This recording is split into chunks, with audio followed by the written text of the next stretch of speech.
Hey guys, welcome in. Welcome back in if you're returning from earlier. But welcome in, everybody.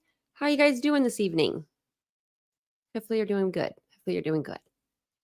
We did have a live earlier today. If you missed it and you'd like to go back and watch it, we'd love to have you.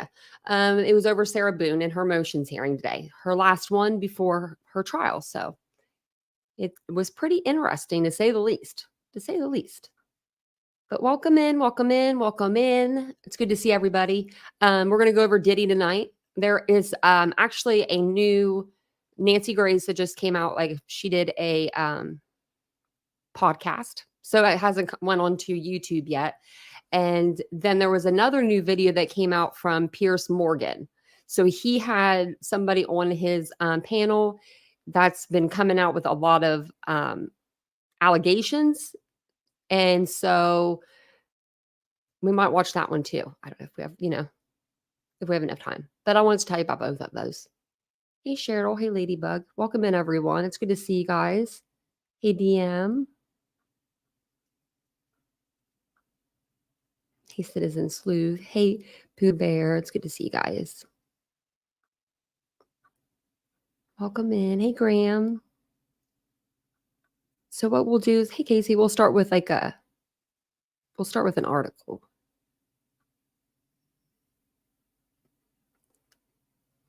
I'm just reading the chat as I go. Hey, Bombs Becca. Hey, Linda. It's good to see you guys all in here. If I missed you, I'm sorry. Hey, Cheryl.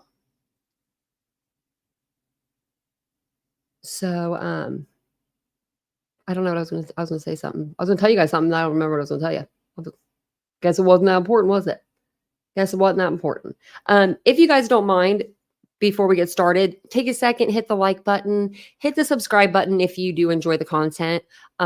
We'd love to have you do that. Also, I'll put in the link for the second channel if you'd like to subscribe over there. It's going to be like a more unfiltered side of this channel. So more laid back, more just hanging out, I don't know exactly what we'll do over there yet, but it'll be fun. It'll be a good time. So be sure to subscribe to the second channel, and I'll put the link in there in just a moment. So, okay, I just stopped sharing my screen. Let me share my screen with you guys. I was reading over this article before I came on because it just came out right before I came on. So it came out like an hour ago, but it said Sean Diddy Combs issues SA denial from jail. So that's what caught my attention. I was like, oh, he's already speaking. I don't know if his lawyer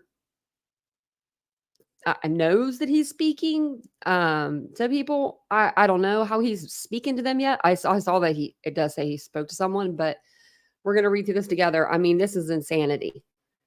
I don't know. I just feel like the lawyers today are very disappointing.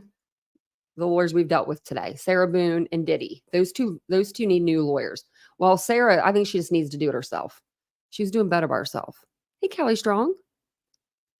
Oh, I saw a couple stragglers coming in. So welcome back or welcome in. But I was curious to, see what y'all who knows how to say about this. This is from his last apology tour. Sean Diddy Combs has issued a denial from jail after 120 alleged victims came forward against him with SA claims. And this was yesterday. They did a press conference where they told us that there are going to be 120 civil lawsuits going to be filed. That means they already have 120 claims that they think that they can go to court with and they can win. I was listening to the attorney for all those people earlier today, and he said that he received in one day, they received 12,000 phone calls, like from the time that they've done that press conference to now. So they're going to be very busy. And it was like witnesses and people that saying they were victims. And I'm just like, maybe they were there, but they didn't know about this stuff going on, or, it was just like a lot of people are calling him. I guess he's the guy to get a hold of now. So he's going to be busy. He's going to be a busy, busy guy. But this one is the Bad Boy Records founder, 54, who is jailed in New York awaiting trial on trafficking racketeering charges, was hit with a raft of new allegations at a shocking press conference held on Tuesday. Lawyers say the alleged victims were set to file multiple lawsuits detaining allegations of SA that span over 25 years and include women and men that were underage at the time of the reported assaults. They also said that there was, I can't remember how many, 50% to 50%, I believe, male to female, and 25 minors. That's crazy. Following the announcement of the accusations in Texas, an attorney for Combs said the rapper cannot address any meritless allegation in what they branded a reckless media circus. The attorney added that Mr. Combs empathetically and categorically denies as false and defamatory any claim that he essayed anyone, including minors. He looks forward to proving his innocence and vindicating himself in court, where the truth will be established based on evidence, not speculation. Houston-based attorney Tony Busby said he expects the fresh wave of lawsuits to be filed within the next month. So 120 coming out in the next month. 120. Wow, that's a lot. That's a whole lot. Was it like a 3 a day or something? The attorney added, where's that? I wrote it down here a little bit, sorry. Both are expected to be filed in New York and Los Angeles. Mr. Busby described the victims as 60 females, adding 25 were minors at the time of the alleged misconduct. One individual alleged he was not age 9, and the allegations cover a period from 1991 to this year. To this day. Mr. Busby said during the press conference, this type of essay sexual exploitation should never happen in the United States or anywhere else. This should have never been allowed to go on for so long. This conduct has created a mass of individuals who are injured, scared, and scarred. Combs has been locked up at the Metropolitan Detention Center in Brooklyn since pleading not guilty on September 17th of September, to federal charges on trafficking and racketeering. So yeah, 120. They had 3,285 people phone them. And they're still vetting, going through the sources and vetting who they're going to take and, what cases they can't take. It's going to be, Diddy's going to be in jail for a while. I mean, either way, they're not going to give him bail. He's already offered his mama's house. He's offered his house. He's offered not to be around women. He's offered not to be around rugs. He's offered to be he's offered everything. He's really offered it all. And they're like, no. He offered $50 million. And they're like, nope, keep your dirty money. So this case is going to take a while because, look at all these charges, all of these new people coming forward. It's going to take time for his attorneys to go through all that evidence, for the state to go through all that evidence. If they decide to press charges in some of those cases, I think some of them, they can only go civilly at this point, but like the civil route. But, some of these, they could probably still press charges. And the lawyer did say in this interview that he has seen some of the stuff himself. So.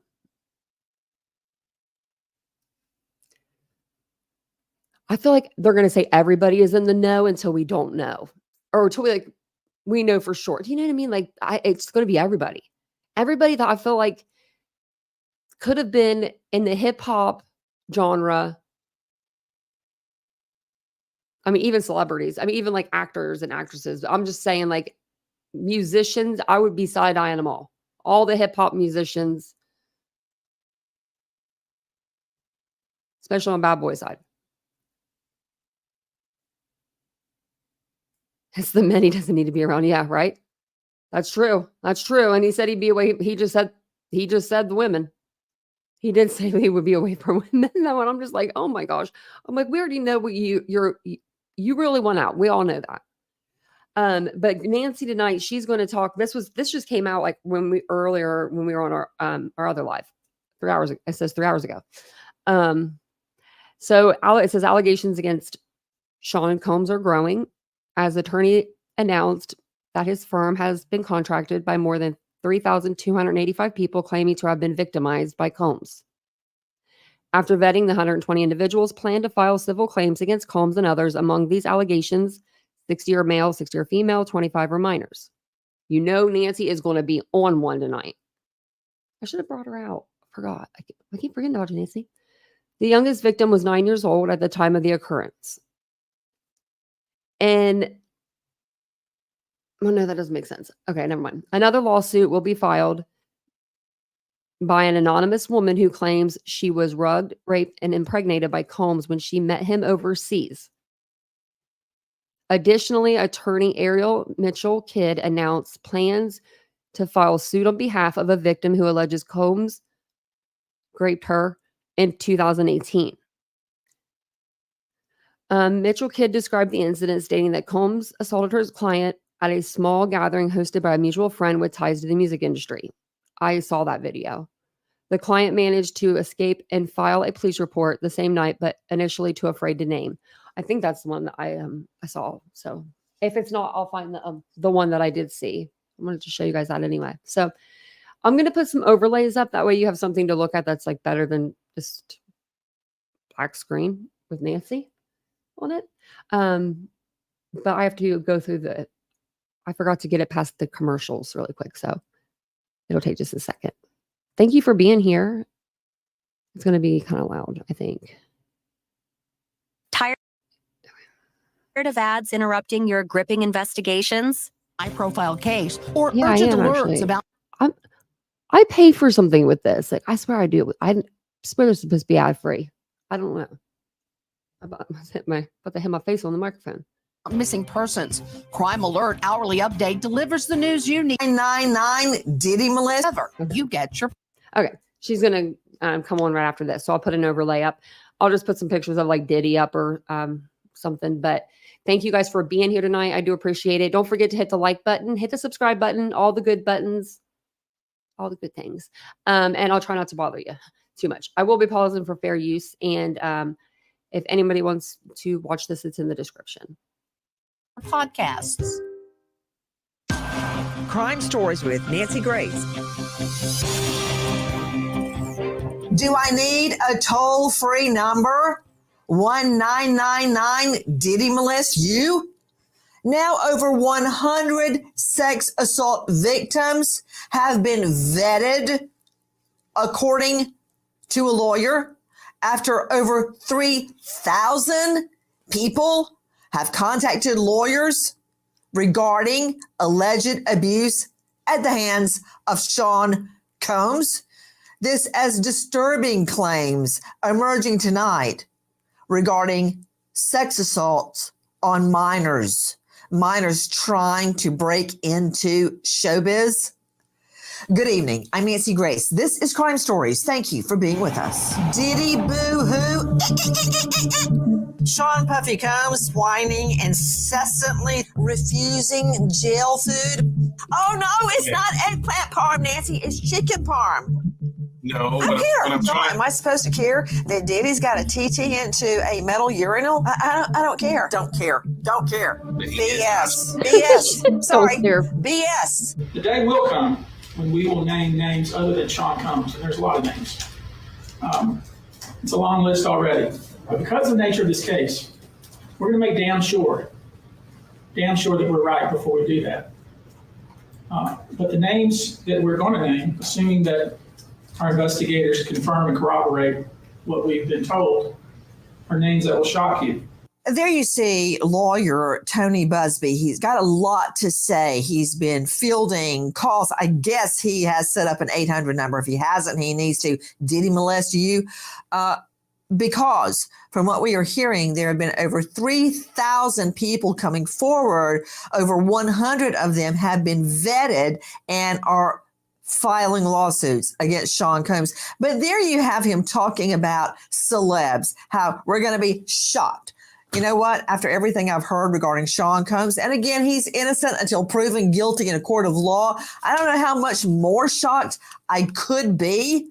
But from those many alleged victims, we are learning more and more. And for the state, federal prosecutors, this is a much more refined modus operandi, method of operation, MO, that we are learning from all of these alleged victims. And again, yes, it's titillating. It's interesting to some people, I guess, about celebs. We've seen all the pictures over and over. Hillary, let's see here, Trump, Obama, Ashton Kutcher. I mean, it just goes on and on and on about celebs. Oprah, for Pete's sake. At a party, at some event with Combs, does that make them guilty? No. And I think a lot is out there about celebs because the media believes the general population wants to hear about celebrities. You know what I want to hear about, Lynn Shaw? I want to hear about the truth. Weigh in. Well, the truth is puppy parties, dirty Diddy. We heard these rumors for years. We had people come forth. We are in the middle in New York City. And I would say you must go to the authorities. You must tell law enforcement. We are going back to the 90s, Nancy, and nobody would do it. Everybody was afraid. I want to focus not on the celebrities and influencers. I want to focus on the minors and all of these victims. Minors. That is exploitation. Show One business. as young, allegedly, Lynn Shaw. By the way, Lynn Shaw, Executive Director, Lynn's Warriors, committed to ending sexploitation and human trafficking. Alex West joining me, investigative reporter with The Mirror.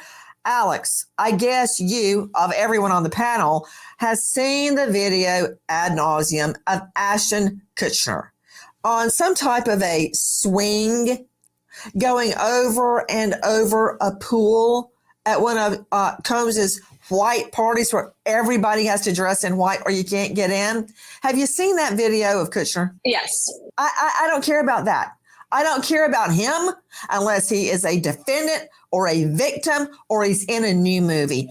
All I care about. Right. But as of right now, this endless parade of celebrity montages at Combs's parties, that means nothing. I want to get to the heart of what's going on with this federal case because the feds have been very clear. They're still investigating, Alex. We can't fully pull apart the celebrity, right? So, for example, Justin Bieber, right? He was with Diddy. He was in Diddy's custody. We can't pretend that that's not true. We don't know what happened to Justin. We don't know if he was a victim. He hasn't said anything yet. But we can't forget that there are some celebrities who were under Diddy's care as minors who he did mentor. So I think we can't fully stop talking about the celebrity aspect of this either. I agree, Alex West. But seeing Ashton Kutcher swing back and forth on a homemade swing over Diddy's pool means nothing to me. Actually, what does mean something to me is this. Listen. The biggest secret in the entertainment industry, that really wasn't a secret at all, has finally been revealed to the world. The wall of silence has now been broken, and victims are coming forward. Our team has had at this point more than 3,285 individuals contact us with people claiming to have been victimized by Sean Combs. Did I just hear that number correctly? I don't think I need a hearing aid, but I definitely heard the number. 3,285 people have come forward claiming that Sean Combs in some way molested or attacked them. 3,000 plus? Is that real? They've got to be vetted. How many of those are real and how many of those are just jumping on a bandwagon? To Dr. Leslie Dobson joining me, renowned clinical forensic psychologist. You can find her at drlesliedobson.com. Her author, The Friend Cleanse. Dr. Leslie, thank you for being with us. I want to address something that attorney Tony Busby just said. And very shortly, we're going to be joined by Ariel Mitchell-Kidd, who is representing a new alleged victim of Combs on this same issue. We hear Busby talking about the wall of silence coming down. As you know, Dr. Leslie, I have prosecuted a lot of rape cases, including many serial rapists. And he's right. There is a wall of silence where victims don't want to come forward. Why? Especially with a perp, an alleged perp like Diddy. I think there is so much danger in coming forward. There's shame to these individuals. There's shame they fear amongst their family, but there are viable threats of death to them and their families. And I've been made aware of the threats by the bodyguards of many of these celebrities involved. And they have numbers put on their heads. So it is no joke. If you come forward in a civil lawsuit and you settle or you go to court, it doesn't matter. You're still at risk of losing your life over this. 3,000 plus victims. Yeah, you better set up that toll-free number. Listen. After vetting, we now represent 120 individuals who intend to bring civil claims in civil court against Sean Diddy Combs, as well as claims against many other individuals and entities that we will name as defendants as we file these individual cases. There are 60 males and 60 females. 25 of the 120 individuals who are plaintiffs in these cases were minors at the time of the acts complained of. Our youngest victim at the time of the occurrence was 9 years old. We have an individual who was 14 years old. We have one who was 15. An alleged victim as young as 9 years old. A lot of people would find that very hard to believe, but wait until you hear the circumstances surrounding the claim of the 9-year-old. And now other minors are coming forward. One claiming he just quit the whole business and lives in regret that he left the industry after an alleged incident with Sean Combs. Brian Fitzgibbon's joining me, Director of Operations, USPA Nationwide Security. Brian Fitzgibbons, we have to vet these victims, and I'll tell you why. If you have one person who's lying and trying to get money and it didn't really happen, that casts a pall, a taint over every other victim that's going to be named. One liar can ruin the whole case. You know, the whole one bad apple can ruin the whole bunch. That's what I'm talking about. How do you vet people? And remember, when you're vetting them, they could very well be a legitimate victim of Sean Combs. So how do you vet them, keeping in mind you could be dealing with a sex attack victim? Absolutely, Nancy. And these law firms, these professional law firms will engage with highly specialized private investigators that understand how to conduct these interviews appropriately. Given that, out of those 3,285, hey, as far as we know, a majority of them could be actual victims. And as you said, some of them could be out just for money and be falsifying this information. Now, in our experience, that's something that we quickly identify as these interviews start. The law firm will have a mountain of information to vet the validity of the statements being made. Well, one way that you can vet victims is you can look at what we call in prosecution an outcry. Did they say anything about it to anyone at the time? Those are called outcry witnesses. Okay, listen to this. More than 55% of the victims filed reported this conduct to either the authorities, that is the police, or to hospitals. We're in the process of collecting with our team assistants, medical records, reports that were made to the authorities. And I've already said that some of the individuals in this group did in fact talk to the FBI.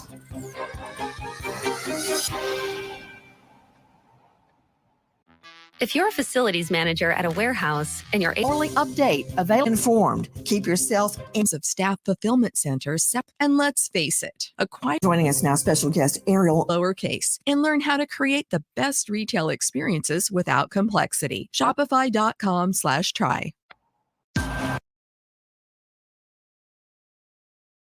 So basically what Nancy is talking about, right, and the podcast so far, is that there has been 3,285 people that have called in with claims that they are victims or related to the P Diddy or the Diddy investigation, Puff Daddy, Love, whatever you want to call them.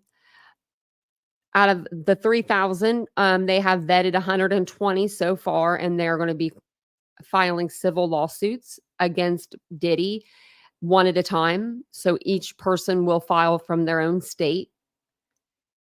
They are mostly from California, Florida, Georgia, and New York. But I believe most of them were from California and New York. They said the majority. 62% of them were Black, 30% were white, and the rest were of Asian descent. And they would come to these parties under the guise of they were just at a party. They would be brought in, given a drink. The drink was laced with something. If they didn't drink it, they would be kicked out. If they did drink it, then obviously, they wouldn't remember things. They would wake up the next morning, maybe very sore, knew something happened, but didn't know exactly what. Or he was saying in an interview, the lawyer said that there was victims saying that they were there, they were present, but they physically couldn't do anything about what was going on. And that's terrifying. That's terrifying. Crime Stories with Nancy Grace. And joining us now, special guest Ariel Mitchell-Kidd, a very high-profile civil litigation attorney who is representing one client so far in a case against Sean Combs. And I'd like to point out that she also is familiar with the attempted sale of Diddy tapes. I can only assume they're pornographic in nature. Ariel Mitchell-Kidd, thank you for being with us. Your client filed a police report at the time of the incident, but was afraid to put Sean Combs' name on the report. What happened? So at the time when she was able to make her hearing escape from her assault, she ran down the street and a neighbor took her in, and that's how she was able to contact the police. At that time, she was very afraid to name Mr. Combs, mainly because this was at the height of his career. She felt crazy even telling the neighbor who it was and feeling like no one would believe her. And I, too, feel the same way because in 2021, this is a case that's actually still pending in Florida courts. Mr. Combs is named as a defendant in a lawsuit that I have with Trey Songz. Also in 2022, Mr. Combs his home was the location of two separate sexual assaults by young ladies by Chris Brown. And in 2021 and 2022, I personally was sounding the alarm about Mr. Combs, that there was something was not right, that these sexual assaults kept occurring at his home. And no one wanted to listen to me. No one wanted to believe me. And then I had individuals, including a celebrity chef and other high profile celebrities and politicians in Miami who were warning me that my life was in danger if I persisted in these claims against Mr. Combs. So I truly believe that all of these individuals who are now coming forward are doing so now because now finally they're feeling safe that they can make these claims without fear of harm or retribution. In another universe, I would have thought, Ariel, that's far-fetched. But now that I know so many other women are saying I was threatened. I was threatened that a pornographic tape of me would be revealed. I was threatened my career would end. All sorts of threats if they came out against Sean Combs. It's not far-fetched at all what you're saying. Could you tell me? Is this who? Is that Gail? Who is this lady right here? Is that Gail? Is that Oprah's best friend? Or is that Star Jones? Star Jones, okay. This was Star after she lost all the weight? Wait, now I'm confused because wasn't she a bigger lady and then she lost a bunch of weight in like the early 2000s?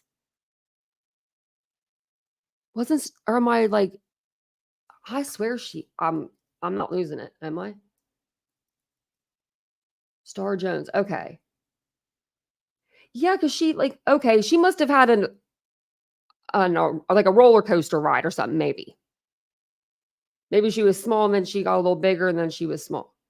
Because she's small now, and I know that she was a little bit like of a bigger woman. Nothing wrong with it. But I remember her losing a lot of weight, I thought. Yeah, gastric bypass in 2000. See, now that sounds about right. Now this must have been, was this like early 2000s then?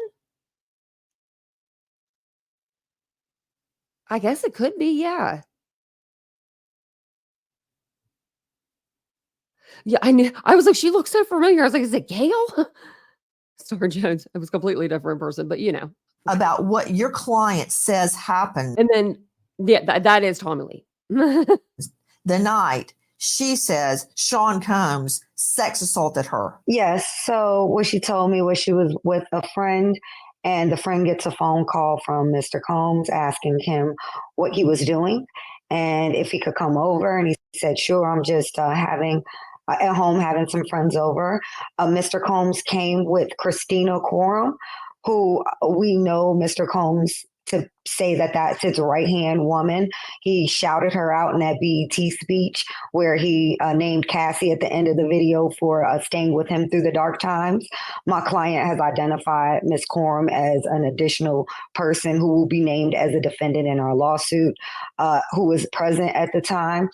She said Ms. Quorum and Mr. Combs were making jokes about sex trafficking her, about how she would be a good person to take to the parties and that a lot of men would like her. And eventually she was given, everybody started drinking. She was given a drink, and she said she took one sip and knew something was off and stopped drinking and started to feel woozy. And then Mr. Combs assaulted her with an inanimate object, which I'll name in our complaint, which is coming soon, and then instructed another gentleman who was there to penetrate her with his penis while Mr. Combs was in the corner watching and pleasuring himself. Okay, Ariel. Guys, you're hearing Ariel Mitchell-Kidd, who is representing yet another claimant against Combs. For those of you that want to buy into the photos of him drinking champagne and pouring it on people and his fur coats and his diamond necklaces and his gold chains, blah, blah. The devil can dress up in a tuxedo too. Does that mean anything to me? No, it does not. What your client is saying predates by years the federal indictment. What is she, clairvoyant? She is saying she was invited to a party. She is saying that there was talk of trafficking her. In other words, farming her out to other men that would enjoy meeting her. That at that point, Combs sits back and watches other people molest her as he masturbates. That's exactly what the victims say in the federal indictment. This is highly significant. Absolutely. I've also been vetting several individuals since I have entered into this foray. So I knew this to be occurring. I had no doubt in my mind who Mr. Combs is and was and continues to be, and is only not that person anymore because he's behind bars. Combs allegedly planned and controlled the sex performances, which he called freak offs. Freak offs. Freak offs. Freak offs. Freak offs.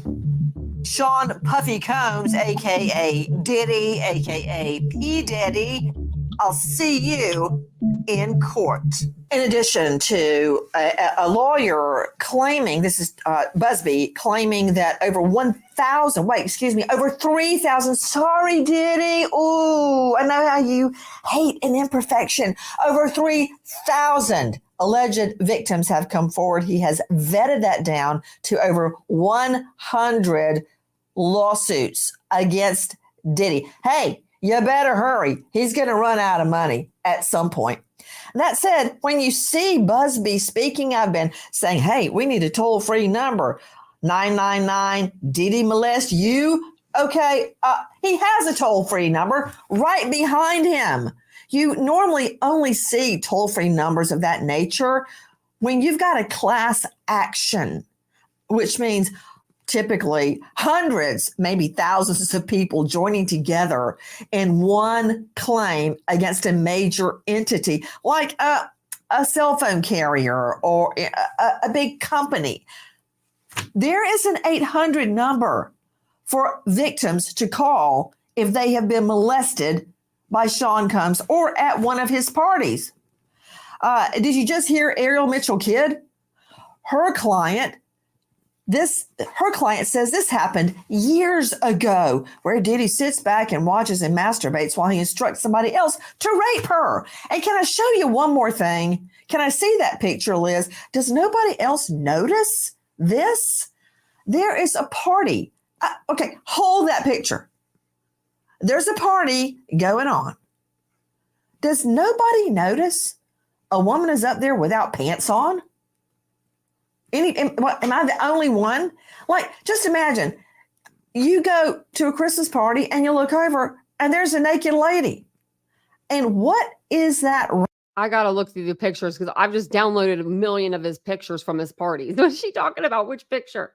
Wrapped around her waist. Is that some sort of pulley? Is she about to take flight over the audience, butt naked? That's what I want to know.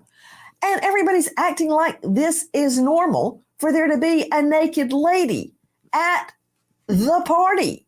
Okay, it's not normal. Aside from Sean Combs's parties, I want to talk about the specter that has just been raised in the last 72 hours. The specter of child victims.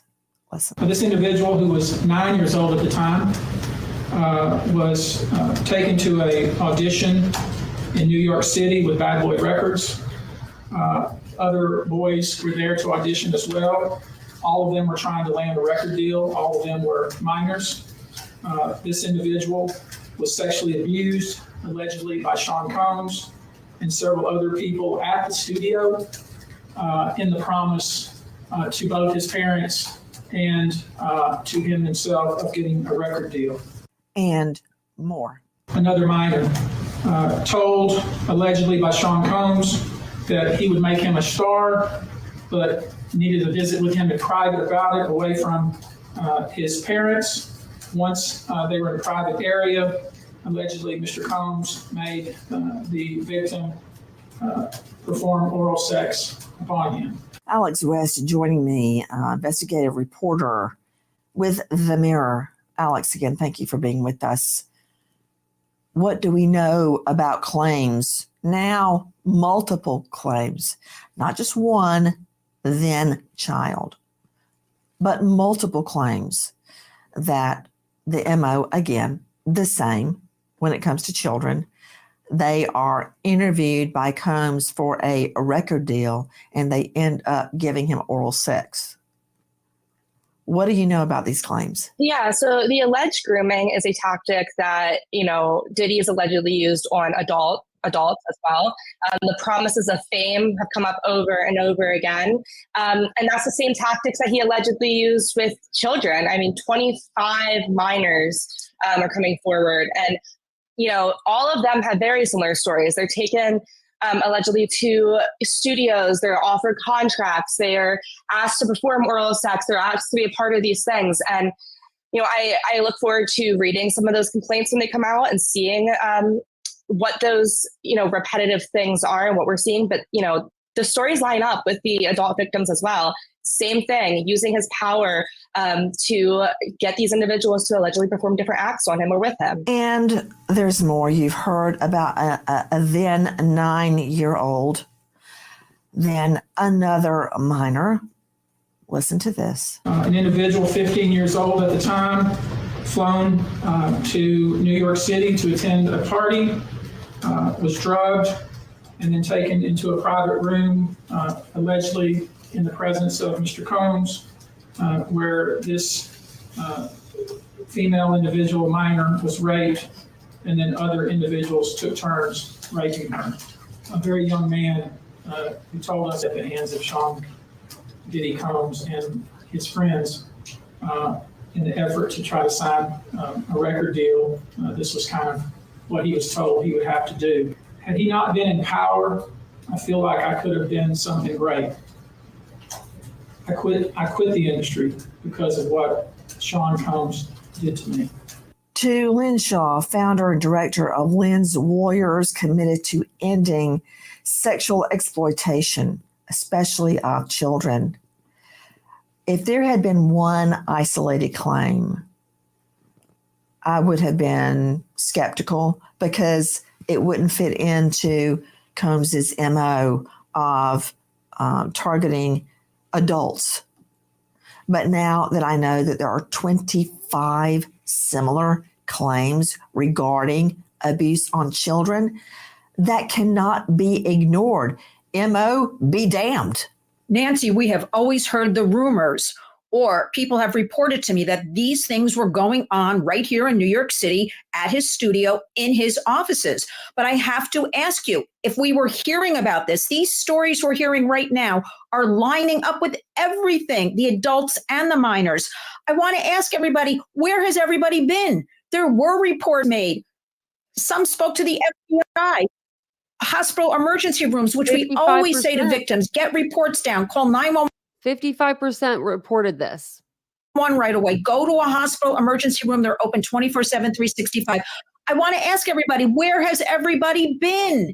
And when it comes to children, you have to ask, where did these children come from? What about their parents or caretaker? Who are these children? Other adults in the room. Why would they watch this, allow this? This is so complicit. There are so many people involved, and we have to keep our thoughts on that as well. I don't want this to turn into another Jeffrey Epstein case where it just kind of poof and goes away. We have to stay on this because so many people are complicit in this. And I'm tired of hearing about, if anything good comes of this, this whole dirty Diddy thing, is if the American public, the public can wake up and see what is going on, and you don't allow your child alone at any point, anything to do with show business, going anywhere when it seems too good to be true. It is too good to be true. But I have to ask, where is everybody protecting these kids? Obviously, everybody failed at their jobs. I want answers, don't you? Doesn't everybody here on the panel? Why could this go on since the 90s? I'm not understanding that when people have been reporting this. Music mogul and rap star Sean Diddy Combs hit with lawsuit after lawsuit after lawsuit. But attorneys claim no matter how many suits are filed, Combs is innocent. Well, if the attorney really wants to win the case, he better not have any more sit-downs with Harvey Levin, the founder of TMZ, who's also a lawyer. In addition to another hearing, another bond hearing, this is bond hearing number 3, that's coming up. We think they'll probably argue it on October the 9th. Don't know that. That could just be a status update, but I guarantee you the lawyers will try to get him out of jail. Again, 2 new lawyers have been named to the case. One is a trial lawyer. Remember these two? Remember these 2 last names, Garagos and the other one? And they're both, their dads are freaking attorneys. A very well-known trial lawyer. And the other is an appellate lawyer. What does that mean? Out of jail. A bond hearing. This is bond hearing number 3. That's coming up. We think they'll probably argue it on October the 9th. Don't know that. That could just be a status update, but I guarantee you the lawyers will try to get him out of jail. Again, 2 new lawyers have been named to the case. One is a trial lawyer, a very well-known trial lawyer, and the other is an appellate lawyer. What does that mean? Appeals. That means you argue the law. Why would Sean Combs need an appellate lawyer now? There's not even a conviction to appeal. That's because this new lawyer, the appeals lawyer, is an expert in the technicalities of the black and white letter of the law to try and beat this case at on a legal front, not a factual front. So that's what's happening. Now, another important thing that's happening that we heard from Tony Busby, who has the big 800 number behind him. as opposed to our 999. Did Diddy molest you? All of these women and men coming forward, including 25 minors, have a similar story. That's critical in the practice of law because these witnesses don't know each other, yet their stories are startlingly similar. What are we learning about the alleged modus operandi, method of operation of Sean Diddy Combs? Listen. Typically, the victim is lured into a situation where he or she is given a drink. Typically, that drink, reported by these victims, is apparently laced with something. Once that drink takes effect, the perpetrators perform all kinds of sexual acts on the victims, many times passing him or her around as other people watch and enjoy the show, and then leave the victim ashamed, confused, injured, and wondering what happened. When the victim reaches out, he or she is told not to say anything. Sometimes there are threats of physical violence or financial repercussions or bodily harm. To Dr. Leslie Dobson joining us, clinical forensic psychologist at drlesliedobson.com, also author. They have 100 Dr. people Leslie, working on this case. what? So I'm going to answer your question, CJK. How in the world do you vet? Yeah, 12,000 calls. So they said that they have 100 people working on this case right now. That's lawyers, interns, the whole thing. It was, I listened to a long crime episode earlier. Actually, I listened to like 5 before I came on. I was like, wow. Like, just because that, like, every hour they're releasing something, like, that's different, it seems like. Well, many characteristics, but that's a jail pit. Repeating theme, a recurring theme is how Combs. Like, look at him, and I'm gonna show you. I'm gonna show you with him with his ex, and like, I mean, Diddy, you ain't good looking, man. Like, his head looked like it'd been squished together like a little lemon or something. AKA Diddy, AKA Puff Daddy, Puffy, Love, Sean Love, whatever. Puts on a show. He doesn't know his name at this point. He's like the puppeteer, and the victim is the puppet, with a parade of typically men abusing the victim, putting on a show for Combs. What is that? He's got a style, right? That's his grooming. And he enjoys these high levels of stimulation and risk. For somebody who specializes in high risk sexual violence, he is one of the most dangerous people I have ever seen in my career. You know, I'm very curious what you make of claims that he is motivated by some sort of voyeurism. It's not him always performing the rape on the victim. He is very often, if not mostly, sitting back and watching somebody else attack the victim. There's an element of sadism. He is enjoying the pain. And voyeurism is when an individual is sexually stimulated by watching another person engage in sex. And then when you bring in that element, they are stimulated because of the sadistic nature involved in watching the sex act.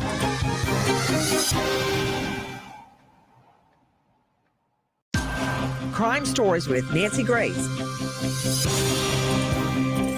So to Ariel Mitchell-Kidd, now representing another alleged victim of Sean Combs, what I'm getting at with Dr. Leslie Dobson, you heard her definition of voyeurism. If this is Combs' addiction, that would explain the alleged sale of Diddy tapes, pornographic tapes. How does that fit in with your client? Well, I'm going to let you guys know what they were going to, what other charges they were going to allege, but this is just in the civil suit. So these aren't charges that he's actually going to be held against, per se. But the charges are grape, but you know the other word. SA, use of controlled substance, abuse, of a controlled substance, false imprisonment, misconduct, the video and the records will be a separate charge, false imprisonment again, and then the minors. I was trying to read my handwriting from yesterday. My client doesn't know, at least right as of now, if anything was recorded. At least in this scenario, it wasn't at one of his homes, like the stills of the videotape that I saw, which is purported to be at Mr. Combs, one of Mr. Combs' estates in Atlanta, Georgia.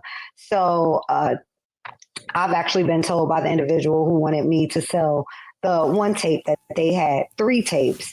And hold everything. I got to hear that more slowly. Ariel Mitchell-Kidd joining us. It makes me laugh. So I can't help it. You have seen stills of a porn tape with Combs in it? Yes. And part of the reason I did not want to engage in any sale or have anything to do with it is because they could possibly be a minor in that videotape. It could be child pornography.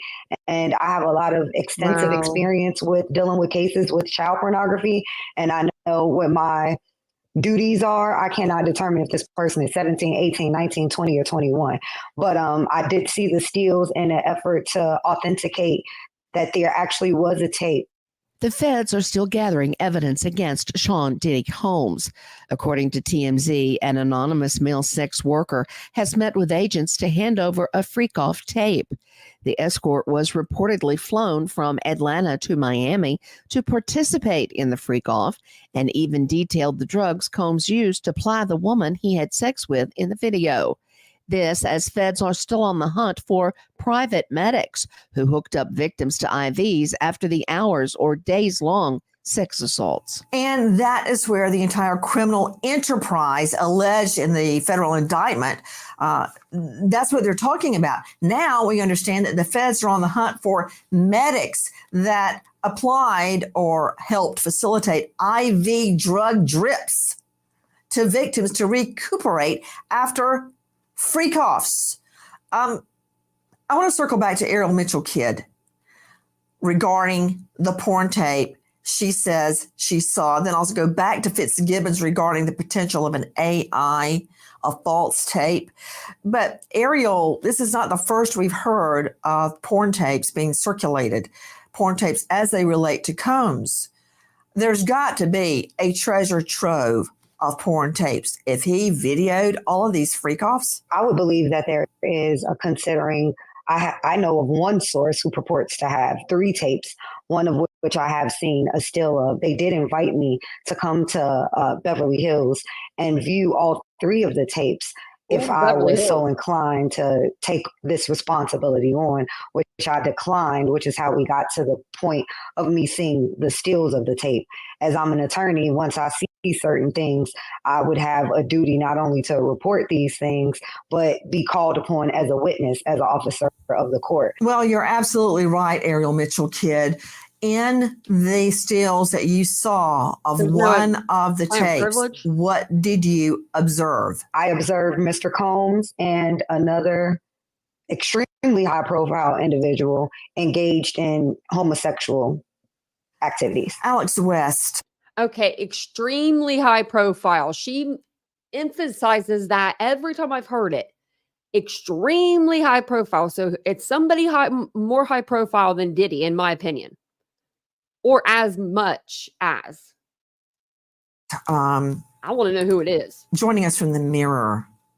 That is a whole nother line of potential indictment. A whole nother avenue. The sale or the manufacture or distribution, dissemination of porn. And that's a very loose term. I mean, all the U.S. Supreme Court will say about porn is we know it when we see it. Okay. Just because people are naked having sex does not necessarily mean a crime. However, if you're videoing someone without their knowledge and then disseminating that, that's a whole nother animal. What can you tell us about people peddling Diddy porn tapes? Yeah, what I do know is while that could be another indictment, could be another charge or revenge porn, this has come up over and over again in the civil lawsuits. And these victims, one of the big things they're asking for is not just financial compensation, but for those tapes to be destroyed. They found it affects their life, their livelihood. They've said that it's been sent around to plenty of people. They've heard from other people that their videos have been sent to them without their knowledge. And they find out years later. Some of these people are alleging that their assault took place years ago, and they've worked on it. They've tried to heal from that. And then it comes back up years later when they find out that Diddy allegedly sent this to other people. And now they have to start that trauma process all over again. And that's what they're saying in these civil lawsuits. So could it be an avenue for investigators to look into?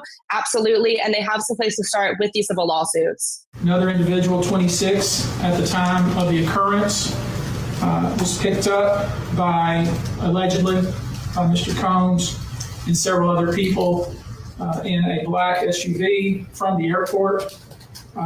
Was given one drink in the SUV and then literally woke up the next day not knowing what had happened, but with pain and damage to both her vagina and her anus. I'm telling you, when a jury hears that, they're going to do a backflip.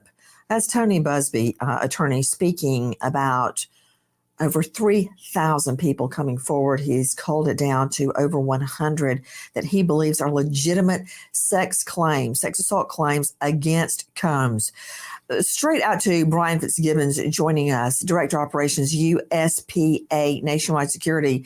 How can I make sure that these videos we're talking about, pornographic in nature, are legit? How can I tell if they've been doctored, if they've been edited, if they've been spliced together, if they're not AI? How do you do that? This is going to be very difficult for the untrained eye to detect an AI video at this point. The deep fake technologies have advanced in leaps and bounds over the last few years.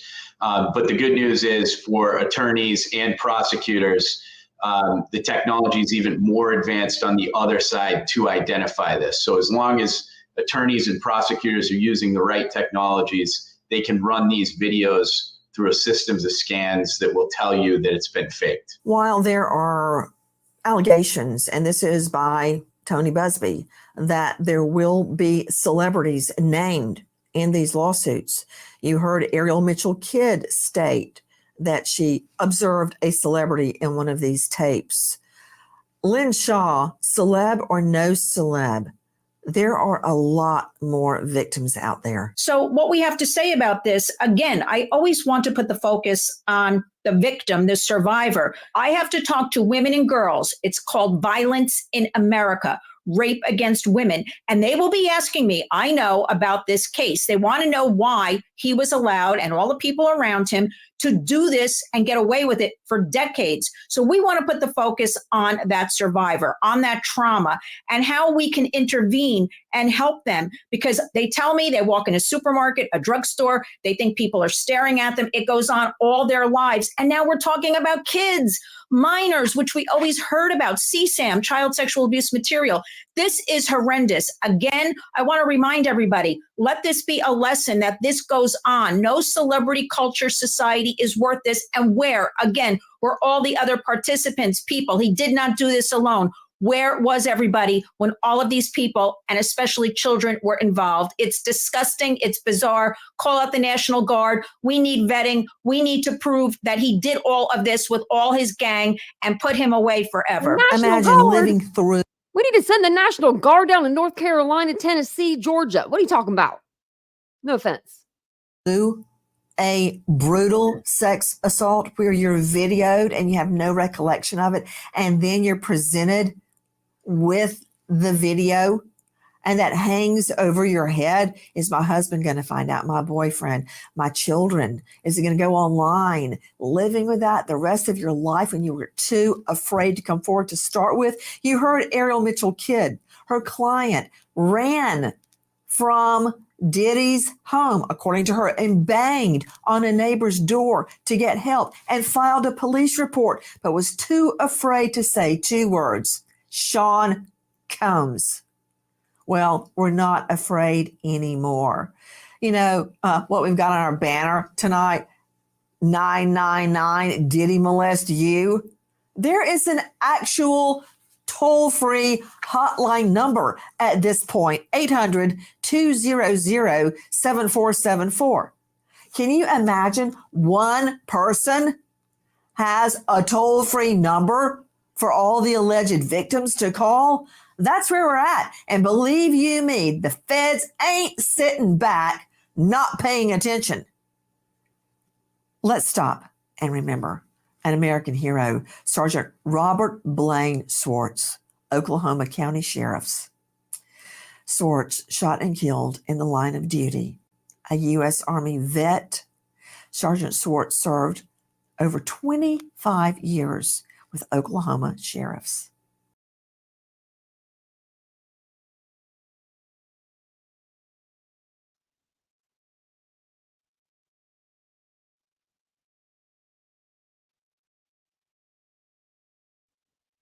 Okay. Sorry about that. I was trying to make it play, like keep playing like the thing, and I accidentally hit the stop presenting thing. So I didn't realize I had a picture up on that. I felt really bad. I was like, no, like while they're saying something about the officer. So she always does that like after every show. But that was pretty interesting. That'll come out on video like 2 days from now or tomorrow. Maybe tomorrow. Maybe. My dog moved right whenever I said something. She was sitting up on the chair. She looked so cute. I was going to see if there's... I was going to show you this. I was looking to see if there was anything else. What time is it? We might be able to go through this other one too. Because, let me see. I'm trying to think of her name. Jagger, that woman, or Jagger is her first name. She's been like all over YouTube shorts, like telling everybody all the dirty Diddy deeds, like stuff. Like she's been telling it for a while. Now I don't know. Oh wait, Jagger Wright, that's what it is. I don't know. I think what she's saying could be true because she's like really like, I mean, she reminds me of one of my best friends, actually. She reminds me of my best friend. She knows everybody, like, and she knows everybody's business, but she's not involved in any of the business. But she knows about all the business. Do you know what I mean? Like, that's what this lady seems like. But I guess, let me show you guys this. I just found this article. It says, Denzel Washington once stormed out of Sean Diddy Combs' party, screamed, "You don't respect anyone." Denzel, you seem like you're a gentleman. Don't do me dirty, Denzel. Don't do me dirty. I've always loved Denzel. Here, let's blow it up a little bit bigger so it looks, you guys can see it, him, Denzel, not Diddy. Denzel Washington had fighting words for Sean Diddy Combs at one of the disgraced rapper's parties back in the early aughts, according to a new report. The Oscar-winning actor, 69, screamed at Combs before he stormed out of an all-night party that the music mogul hosted in 2003, an unnamed source told US Weekly. The outlet describes the insider as someone who was friendly with Diddy in the early 2000s. Denzel screamed, "You don't respect anyone," the source claimed. Denzel and his wife, Pauletta, had been partying until the dawn with Diddy, and they had seen something and stormed out, the insider continued. The Post reached out to reps for Washington and Combs for the comment. Combs is currently facing 3 charges. You know that they are, and he's pled not guilty. It says, following the arrest at a New York City hotel on September 16th, federal prosecutors unsealed the indictment against the rapper. Okay. I think we know all this stuff. Diddy's $3 million 40th birthday party. Oh my gosh. Now I'm not going to be able to have anything less than, for my 40th. $3 million.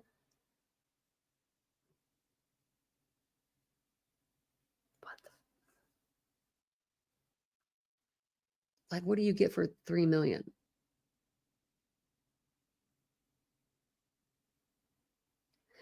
It says comedian Brandon T. Jackson has said the Fences actor advised him to always leave Hollywood parties before the devil get there. Denzel always told me when we be at the parties, you leave 30 minutes before the devil get there. Okay. Always remember that Denzel would leave the parties early, Jackson said on the Breaking the Machine podcast in January. So he knew when to leave. Maybe like, before midnight, don't want to turn into a pumpkin. People be running out of there, leaving their glass slippers and shit. I mean, I don't know. And then Marlon Wayans also said he left early, but I mean, I don't know. The way he said it, I didn't believe him. I just didn't believe it. I didn't believe it.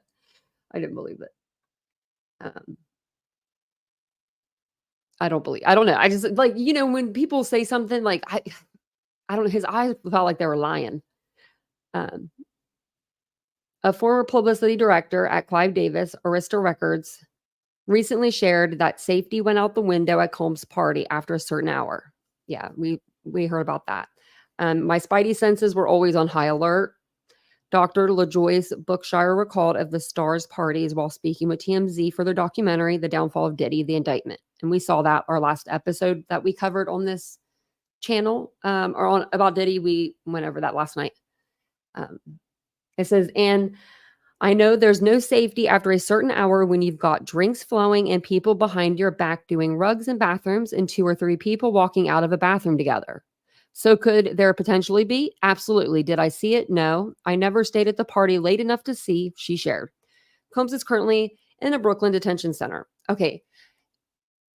Do you think that every party he waited until a certain hour before he got freaky?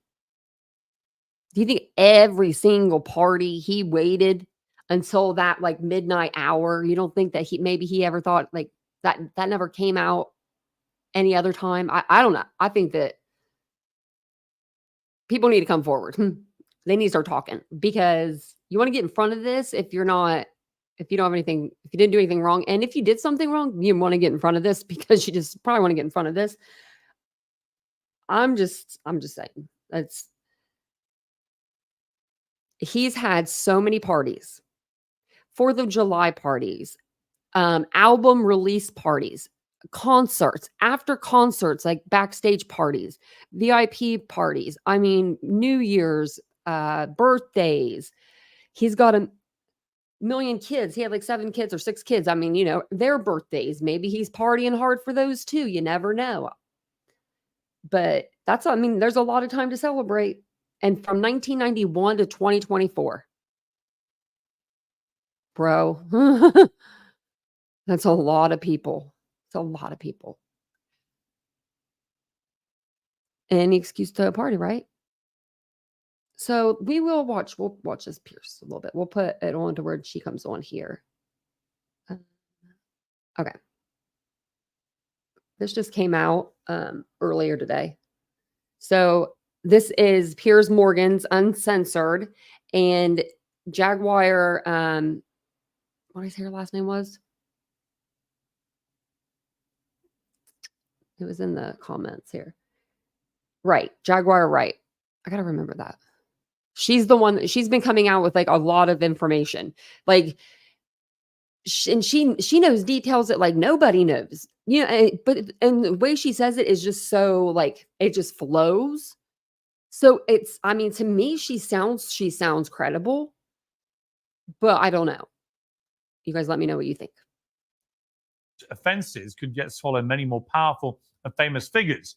Diddy is accused of creating a criminal enterprise which engaged in sex trafficking, racketeering, kidnapping, bribery, and forced labor. His lawyers say he'll fight the charges, but after the testimony you're about to hear, you'll be staggered he avoided the attention of law enforcement for so long. I'll speak to a lawyer, a whistleblower, and an insider for an uncensored insight into the showbiz scandal of a generation.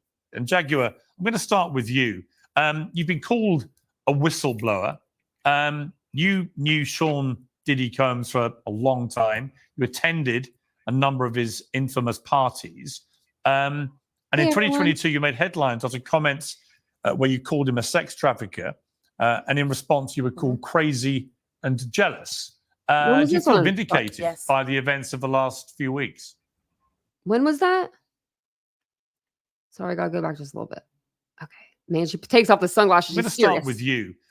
You've been called a whistleblower. I'll get my pen. You knew Sean Diddy Combs for a long time. You attended a number of his infamous parties.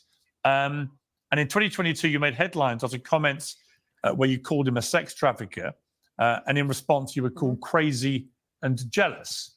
Do you feel vindicated by the events of the last few weeks? No, not at all. Because he's just the beginning. Until him and his cohorts are all held to account publicly and legally, the victims, they're not safe. How bad was it? That's what I care about. I care about the victims. No, I understand. How bad was it, do you think, what was going on? I'm going to tell you right now that me, as a woman who has been in the industry for over 30 years, I've been performing live since I was 13. My first handler was McKinley Horton. I come to find out 25 years later that a scar that was on his face with a very elaborate story he gave me was put there by a woman who he assaulted. To live through these things and hear your elders in the business, people like Patti LaBelle say, just avoid him, honey. Patti LaBelle? And being taught to be just avoid him, honey.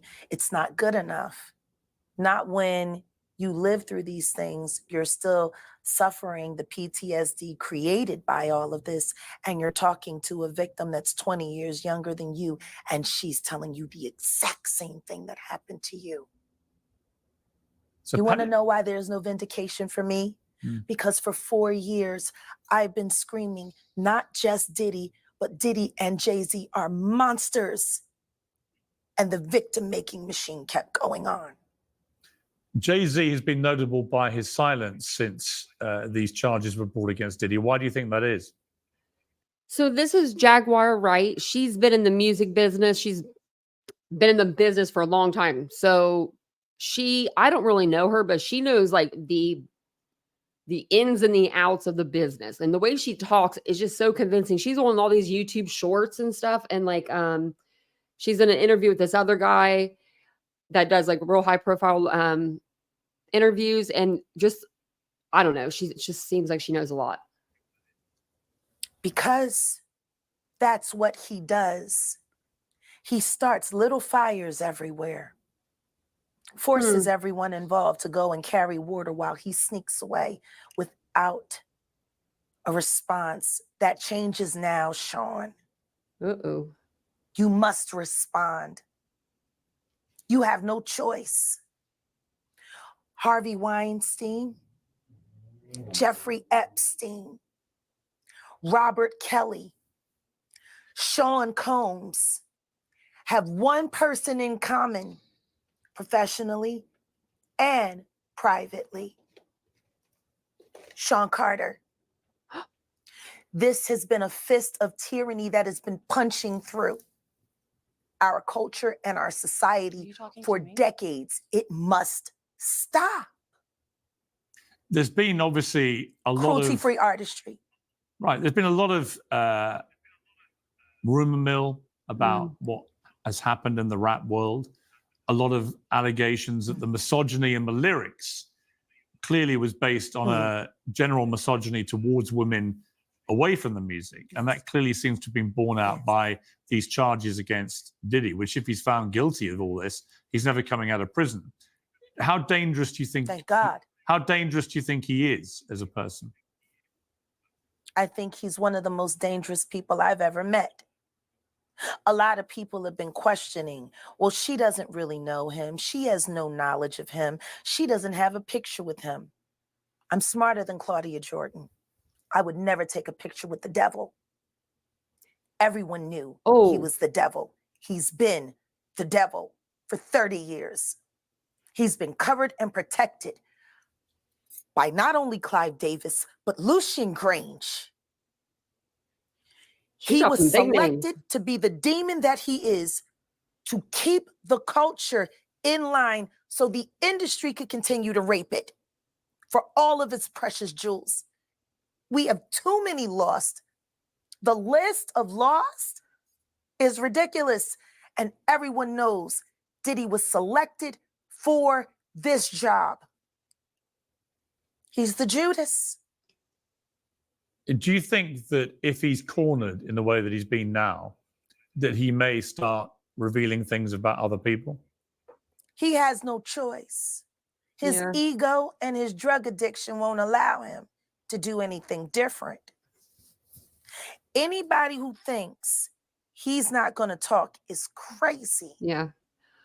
I think he'll definitely talk, especially if he'll talk, especially if they say, can you let me out? And they're talking about Jay-Z when they talk about Carter. Yeah. Sean Carter. Yeah, Jay-Z.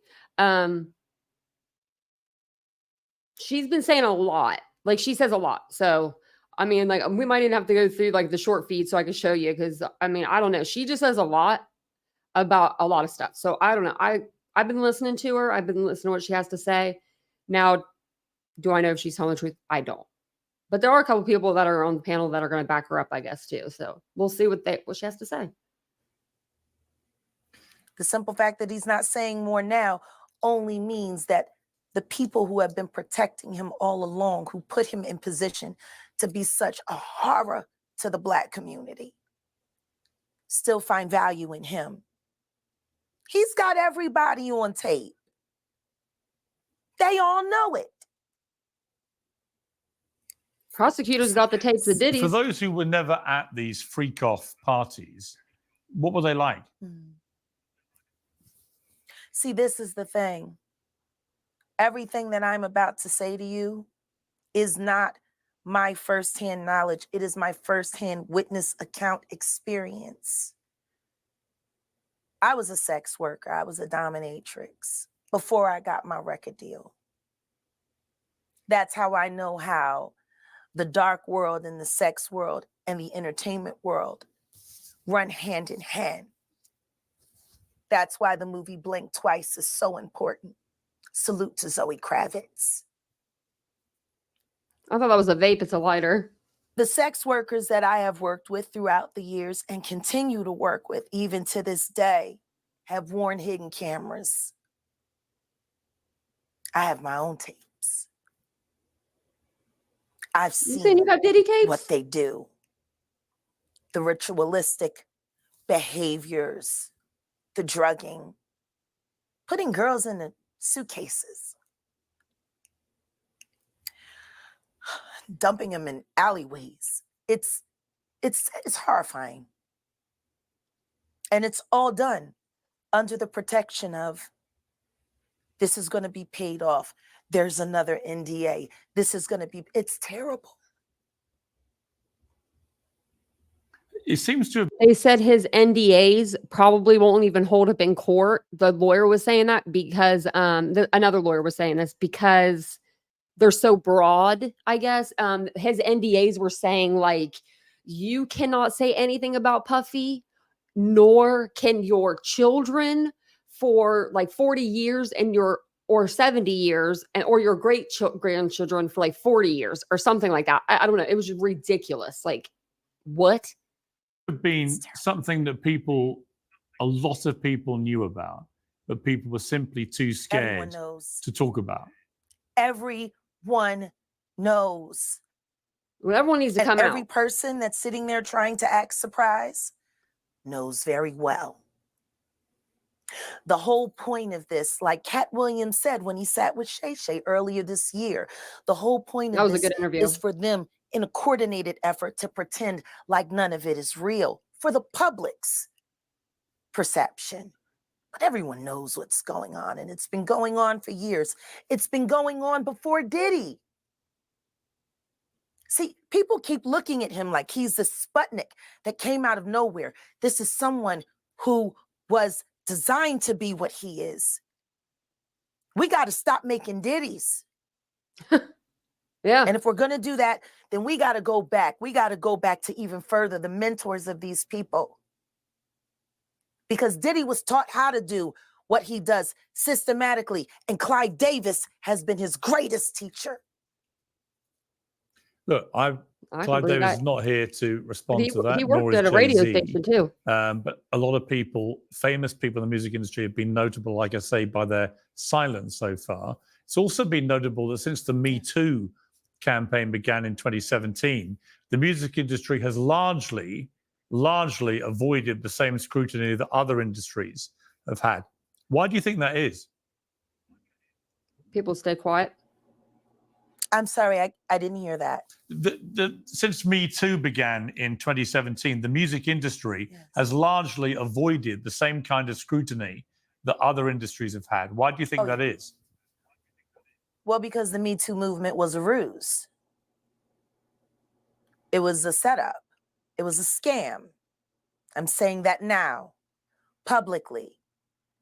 Dream Hampton spearheaded the Surviving R. Kelly campaign, which fueled the Me Too campaign. And that was all funded by Sean Carter to make sure that Robert Kelly went to jail. Get his lick back. Why is nobody understanding that Dream Hampton was being financed and ran by Sean Carter? They were able to go and get all of these witnesses because he was there with Robert Kelly. How does Jay-Z sit down with Gayle King and she not ask him one question about the intersection between him and Aaliyah and Robert Kelly? This is insane that people keep refusing to see what's You just need to dumb it down for us. If the Me Too movement were real, why aren't they speaking now? They've also been very quiet in this time of the diddler's downfall. Diddler's downfall. Guess they on vacation. If this goes to court, Jaguar, do you think the world is going to be shocked by what comes out? Oh, absolutely. I just don't know why they are. It's been happening in front of everyone's faces for decades. For decades. How many victims? What's the difference between me and Judy Garland? Social media. How many victims? There was none for her. How many victims potentially do you think there could be? Thousands. Thousands. I've talked to hundreds that I deal with still myself. What about Bill Cosby? I have 3 victims right now who are willing to give testimony about not only what Mr. Carter has done to them, but his wife as well. They're a nasty little couple. They do nasty things. What do you think happened with Kim? Keeping people against their will. Putting people on planes while they're unconscious, just like Aaliyah got on that plane. Unconscious. There's a lot of things that people don't want to talk about, Pierce. Listen, like I said, Jay-Z and Beyonce are not here, unfortunately, to respond to that. I know. I'm just being honest with you. You're perfectly entitled to your views, obviously. Kim Porter, a new book claims that Diddy may have been involved in her early death. What do you think of that?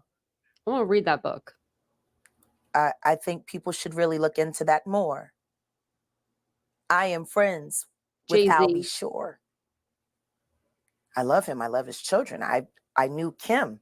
We used to all hang out together at the Kit Kat Club back in the mid-90s when Diddy was first starting his reign. I watched that whole thing happen. And everything that Albert has been through, every attempt on his life that has been ignored by the authorities, it all leads back to Diddy. And everyone knows it. The wiretapping of the phones, putting air tag on children during visits. These are normal practices that these people do. Jaguar, put an air tag. I've got to leave it there. I really appreciate you joining me. I would put them on my children. Thank you very much. Hell yeah! If I had a child, thank you for having me. Hell yeah! I'm gonna say this. I'm sorry, but I'm saying right now, if I had a child, they'd be air tagged up. Hell yeah, they'd have an air tag on them for sure. Because I lose my vape and my phone, let alone another human being with me. Nope, air tag. Caring. I do care. Air tagging Thank it you up. very much. Well, I'm joined now by the host of Vlad TV, DJ Vlad. DJ Vlad, I mean, it's pretty horrifying listening to Corey these Gamble testimonies. What did you make of what you just heard? Well, Jaguar Wright is known to be a conspiracy theorist. I don't really co-sign anything that she says. He I've says they never don't had her on co-sign my it. show, and I don't have any plans to have her on my show. You don't believe her? She's got an album in 20 years, and a lot of this stuff is just stuff she's heard, things she's making up, and so forth. I'm not saying that there aren't serious things that Diddy may have done, but yeah, I can't co-sign anything that Jaguar Wright is saying, if that's your question. Well, I mean, obviously, since we last spoke, there have now been these charges against Diddy, which are incredibly serious. You didn't think at the time we last spoke that he was likely to face these charges. Are you surprised it's come to this? I'm not surprised, because I feel that law enforcement in general is reactionary. I think that when you look at high-profile individuals, their arrests, indictments usually come after a documentary, a big TV show, or in Diddy's case, it was this huge lawsuit that Cassie filed that everyone got to see all the details and all the attention that came to it. So yeah, it wasn't a surprise that it actually happened, because you've seen this happen over and over again. R. Kelly, Harvey Weinstein, all the attention. These people, though, these men, they did these things. He's acting like, oh, yeah, they did it, but like, it's not a big deal. They got, and then now Diddy. So yeah, I mean, this is ultimately the world that we live in. But he'll have his day in court. And, you know, his lawyer said that he's not going to take a plea deal, because I think a plea deal at this point is probably going to be very. Even if these people came forward because they wanted the money, right? Let's say that.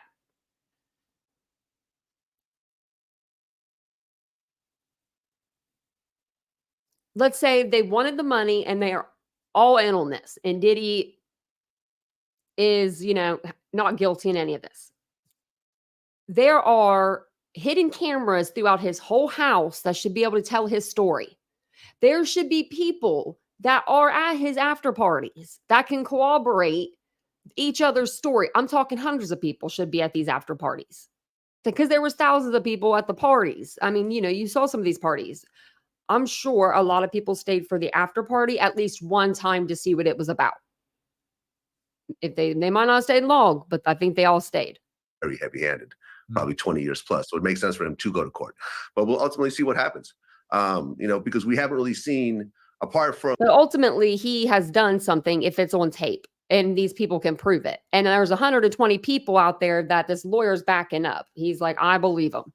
They've shown him some sort of proof to where he thinks he could take it to court and win. From some of the funny stuff of, oh, there's 1 million bottles of lube that they found there. I'm sorry, 1,000 bottles of lube and so forth.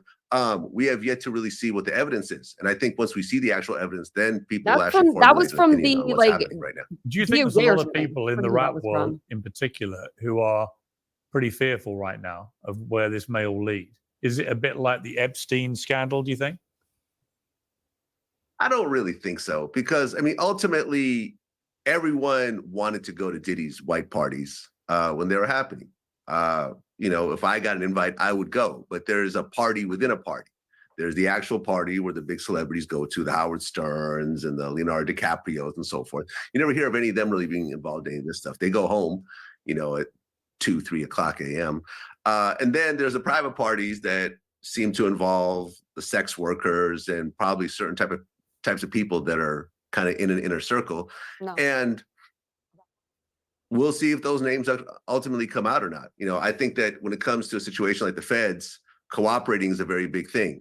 And I think if Diddy cooperates and gives up some big names of actual crimes that they committed, that'd be a way of actually, you know, lessening the amount of time that he does, or possibly even walking away. I mean, what had you heard about Diddy over these? Obviously, so people knew he had parties. They knew he was a big rap star. Ashley's got power. That's amazing. I bet you feel so good. I bet you feel so good. I hope that everything's drying up, but I bet that's so good. Oh my gosh, like the simplest things. It makes me feel better I feel a little better for you, but I still want you to send me pictures and stuff. The nature of this kind of thing. I mean, I'm asking because when I watched, for example, I met Diddy a couple of times. He was always perfectly charming to me. But you know, I've met a lot of people who are charming and turned out to be monsters. The video that came out of showing him beating up his then girlfriend in a hotel corridor was so shocking that when I watched it, I remember thinking, well, this guy is capable of anything. I mean, a man that would do that, who's that famous, who would do that to a woman in a hotel corridor, public hotel corridor, if he's prepared to be that violent in public, knowing there might be cameras around, he's prepared to do pretty much anything, was my conclusion. I mean, what did you hear about him over the years? I think he just lost his shit right there. I mean, that tape was horrific. And after our interview that we did with Roger Bonds, who I helped to bring onto the show, I did my own interview with Roger Bonds. It was a very in-depth, I think, two-hour interview where he goes into actually witnessing a lot of women that were physically abused by Diddy. I mean, not only Cassie, of course, which he saw multiple times, but Kim Porter. He was on a trip where Kim Porter got her nose broken allegedly by Diddy and flew in a plastic surgeon to fix it. There was a personal chef that Diddy beat up. I actually heard voicemails of her describing it. This wasn't even something that she wanted to come publicly with. There was other women as well that I got details on. So I think that Diddy has a long history of violence towards women, but also of men, because there's also the Steve Stout incident. If you remember that whole situation, he was in an interview. He was in a music video with Nas, "Hate Me Now," and there was a scene where Diddy was on the cross like Jesus, and I guess he went to Steve Stout afterwards and said that he wants to take that part out. That part wasn't taken out, so Diddy and his entourage show up at Steve Stout's office and they beat him with a champagne bottle, which they ultimately settled out of court for. So I think there's a lot of violence that has happened around him, and I think at this point it's just catching up to him. There's lots of rumor mills about him being secretly gay or bisexual or whatever. I mean, I don't care, but do you think there's much credence to those? I mean, it's hard to say. I have heard, because remember, for example, the Wendy Williams situation. Sounds like he was a watcher, not a partaker. She was on the radio in New York, and she said that she had photos of Diddy in a gay type environment of some sort. And I had someone actually explain to me what that photo was after the fact. And Diddy came in and threatened to sue the radio station unless she was fired. And she was fired, and she had to go to Philly for, I think, 5 years or something like that. So there was that. I'm not sure how true it is, because it was just a photo, and a photo, could mean a lot of different things. I mean, the fact that he's a cuckold, that he likes to masturbate while watching women that he's with have sex with other men. I don't know. Is that gay? Is that bisexual? Is that just being a cuckold? It's hard to say. It's not something that I'm actually into. But I'm sure it blurs the lines between homosexuality and bisexuality somewhat. But I don't think he's exclusively gay, because he has a lot of children. It's hard to really say, and it ultimately doesn't really matter. And, I've talked about this in my interviews. I think if he came forward and said, "Hey, I'm a bisexual man," I think a lot of the jokes, like the no Diddy jokes and so forth, will kind of ease down, and people might actually be a little understanding of his situation a little bit more, as opposed to him denying it. But ultimately, who knows? I have no idea. This guy must have been a Diddy lover. People have talked a lot in the last few years that it's unusual. Like, he goes to bed to the song "I Be Missing You." Like, "I'll be missing you," that song. Like, this guy is a diehard Diddy fan. So few people in the music business have been held to account under the Me Too campaign umbrella in the way that other industries were held to account. Could this be, following R. Kelly and others, could this be a tipping point where there might be a lot of other rap stars in particular, perhaps with very checkered backgrounds, lots of rumors about them, could all start falling like dominoes? It's hard to say. Like I said in the beginning, it's very reactionary. I think if there is a lot of media attention over somebody, Michelle, I agree. There's a documentary about them, there's movies about them and so forth, I think that ends up getting on law enforcement's radar, and then you will see things kind of escalate very quickly. It's hard to say. R. Kelly was extremely high profile, and there will be others, but I don't think that the music industry is really having less situations than other industries. I mean, every industry has certain situations and they're high profile, and there's a bunch of other stuff that kind of falls below the radar. Finally, Diddy, what do you think is going to happen here? Do you think Diddy will ever come out of prison? That's a tough one, because I was really shocked that he didn't get a bond. I thought for sure that he'd be sitting in his mansion right now awaiting trial, but he's sitting in a jail cell right now. And it could be years before this actually makes it to trial. So I'm kind of surprised they didn't give him bond myself. I mean, these are horrific crimes. And I know he has a private jet or private plane or whatever, but he could give all that up, you know. Normally you get a bond, I feel like. But with I don't know. I guess with the charges, it proves you that don't. things are very, very serious on his end. Yeah, like And super serious. if you look at the R. Kelly situation, he got, I believe, 30 years. Welcome in, new members. This may fall along the same lines, except the only difference is when I looked into the R. Kelly case, a lot of the convictions were based on underage girls. You know, you've heard a few spatterings of underage accusations, but in general, it seemed like most of the women were of legal age in the Diddy case. So I'm thinking it won't be as severe as it is with Diddy. As it is with R. Kelly. But for someone like Diddy, who's in his mid-50s, he doesn't want to spend 5, 10, 20 years in prison. No. He wants to get out. He wants to keep it moving. So I think he will get out of prison at one point. It's just hard to say, you know, right now what it's going to be. Yeah. 25 minors, if all of these check out, I don't know. But that's only civil cases. It is. I don't know if they'd be able to go back with criminally. DJ, thank you very much indeed for joining me. I appreciate it. Thank you for having me. Well, I'm joined now by Ariel Mitchell-Kidd, who's a lawyer for one of Diddy's alleged victims. Thank you very much indeed for joining me. There are so many people coming forward now with allegations about Diddy. What do you think about the scale of this case? Well, before I get into that, I kind of want to address the prior two panelists. First with Mrs. Jaguar White. She said a lot of things that were very jarring in her explanation of what she saw and had firsthand accounts on.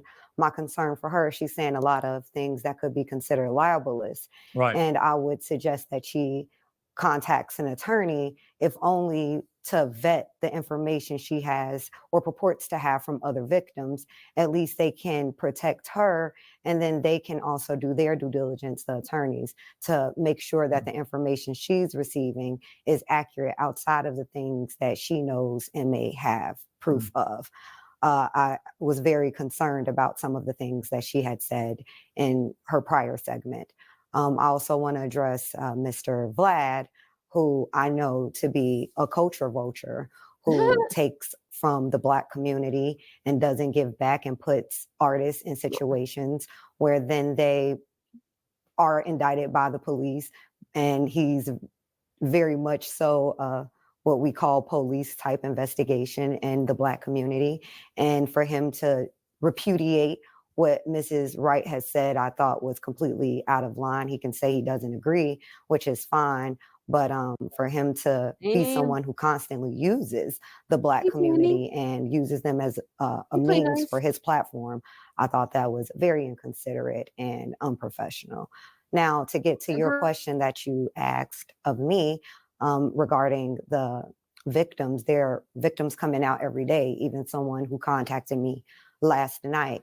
So, and it's only standing to be more individuals coming out. I do talk to some of the other attorneys who represent victims that we already have known because they filed cases, who have additional victims who plan to come forward, and they plan to file cases against very soon. So it's only a matter of how many more are going to come out. And it seems to be, it'll be very many more. You've said that you've been contacted regarding the sale of one of the Diddy freak-off tapes, and that it features a very high-profile celebrity. What can you tell us about that? So actually, I recently was contacted by one of my business partners, who's also an attorney, who said to me, well, why are we not writing the demand letter to try to do the catch and kill? And I said, well, if you want to do it, then I'll connect you and you can essentially do it. He was also concerned about wanting to protect the other person who was in the film, mainly because I've known about this for about 3.5 weeks to about a month. I've been communicating with these people who purport to have that videotape. And it wasn't until Thursday night that they outright said, can you write on your letterhead a letter to the individual who's also in the tape and see if they're interested in a catch and kill?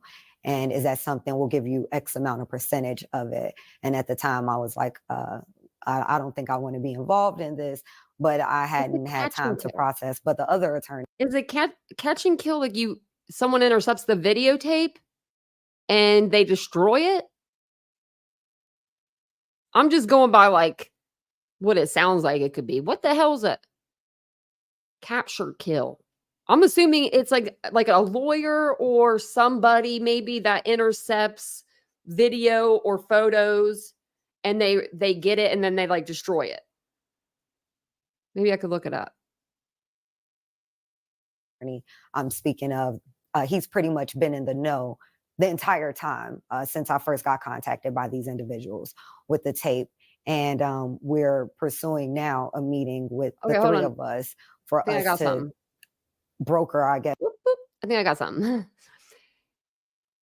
Using a legally enforceable non-disclosure agreement, the publisher purports to buy exclusive rights to catch the damaging story from the individual, but then kills the story for the benefit of the third party by preventing it from ever being published. So basically what I said, you'd take the tape or whatever it is and you destroy it, or yeah. That's a situation where we'll have certain guarantees that once we make the representations to the person in the tape, that we have some level of assurances that this is a valid tape. And just to be clear, two thoughts about this. One, is it a household name that we're talking about here? And secondly, are they engaged in any criminality from what you understand? Household name. Household name, very much so. More of a household name than Mr. Combs. Wow. And really? Criminality, they are engaged in pornography. They're not doing anything illegal per se. I can't say that well, I'll say this. My concern was that I could not verify the age of the individual. And so that was my concern about not having anything sent to me and viewing it in the way that I did via stills, via FaceTime video. So I didn't want to have anything in my phone because my issue is we can't determine if this person is 17 to 21. Right. Fascinating. It's been reported there could be a class action with over 50 alleged victims of Diddy. It also feels like there could be a lot more than that. There's 120. Do you think, when you look at this case now, that he's ever going to come out of prison? No. I do not think Mr. Combs will get out. I was not surprised that he did not get bond. I was saying from the beginning that I was fairly certain, due to my experience in the legal field, that he would not be getting bond and that he would be there until his court case. I also feel as if having a trial would not be in his best interest, and I'll explain why. Everything that comes out in that criminal trial will be used by not only me, but every other civil litigator who has a civil case against Mr. Combs. Everything that the federal government proves beyond a reasonable doubt, because they have a higher criteria to meet than we do. It's the preponderance of the evidence in civil court. So if we have the federal government, if you will, doing all of our heavy lifting for us in a very public trial, all of the discovery that is done will be very valuable, invaluable almost, to every civil attorney who is working on a civil case, which I believe we're about at 14, 15, outside of the other attorney who recently said that he has 50 individuals. And I don't know if he actually has 50 people or if that's a shock value number. I'd be curious to see once that filing comes out. I haven't seen it. I do know other attorneys who have several individuals that they are in the process of filing a complaint for. I'm in the process of filing the complaint for another victim and fielding calls from other individuals who I may take on as clients. I've actually spoke to multiple individuals, but did not take on everybody as a client because I was unable to verify what it was that they were saying, not because I didn't believe them or believe that what they were saying to be true. And that's why I've also expressed at the beginning that Mrs. Wright needs to seek legal counsel, not only about things that she's saying, things that other people are saying that she's repeating, only because a lawyer will go and do a certain level of due diligence to make sure that there's a good faith basis that the claims being asserted are actually true. But I never thought that Mr. Combs would get bond. I do not feel it would be advantageous for him to take this to trial because it would only destroy, not destroy him financially, but also let's even pretend he were to get off everything, which I absolutely do not see him being victorious in a criminal trial. The feds have, I believe, like a 97 point something success rate. He's pretty much shooting blind in that situation. His attorney is not doing anything to help him either. And some of the public statements that he's been giving is actually turning public perception more negatively towards Mr. Combs. Not that I'm trying to help him at all in a legal sense. However, when we talk about criminal law, when we talk about the feds this is not a state case, this is a federal case. When we talk about their success rate, the federal government, especially the Southern District of New York, we're talking about people who what's their success aim rate? to kill is the best way I can put What's it. the They percentage? are successful. They are the leaders in the field.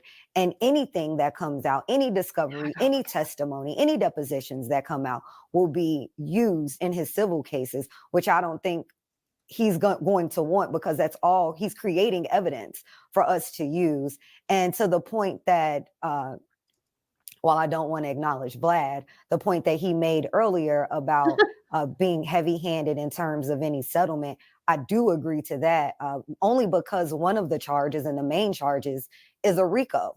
And a RICO carries a life sentence, not just a 25 or 40 year or whatever. It's a life sentence. And if we think about how RICO was created in New York to take down mafia bosses, mob bosses. And that's what Mr. Combs is. He's a mafia boss. He's a New York mafioso boss. And the RICO law was created to take down people like him. So if he were to take a plea deal, if only to save himself any potential liability in terms of things that could be used against him in civil court, I can't possibly see him taking less than 25 to 30 years in a plea bargain. However, if I was him, that would be the only option I would have and the only option I would take.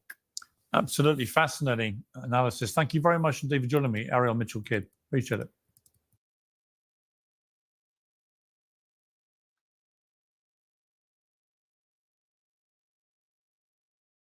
I was going to show you guys something else. I don't know what this is.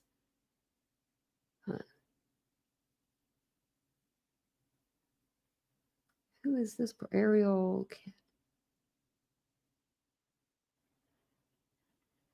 Well, shoot. This might be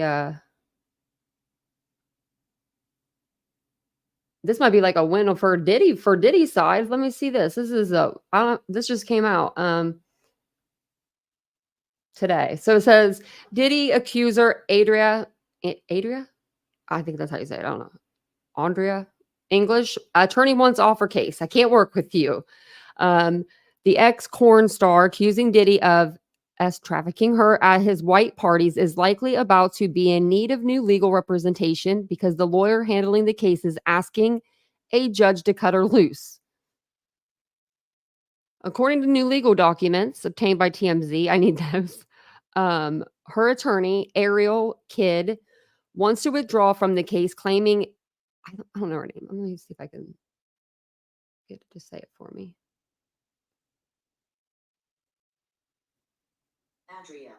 Adria is giving her conflicting instructions that make it impossible for her to represent her.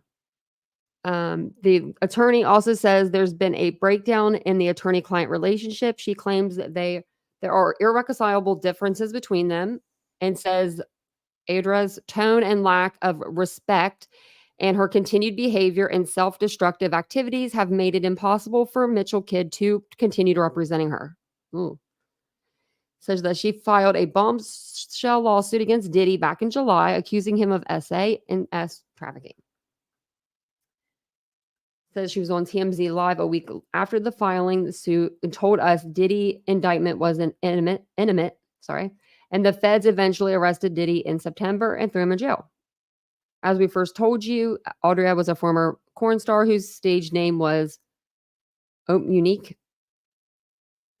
I don't know. She filed a report in Miami in August detailing many of the same claims against Diddy she laid out in the lawsuit. Now, Mitchell-Kidd wants a clean break from Audrey, and she says the case is still early enough in the process to where Audrey won't be negatively impacted by getting a new attorney. We watched this the other day. Yeah.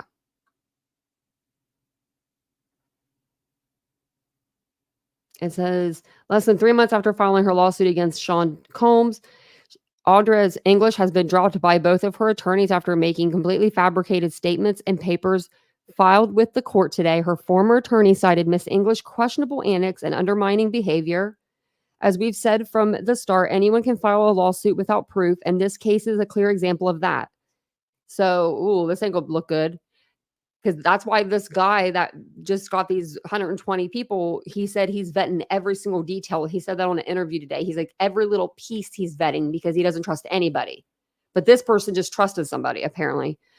And this case is a clear example of that. It says English escalated things by filing false police reports and making baseless claims using high-profile events as a backdrop to harm innocent people.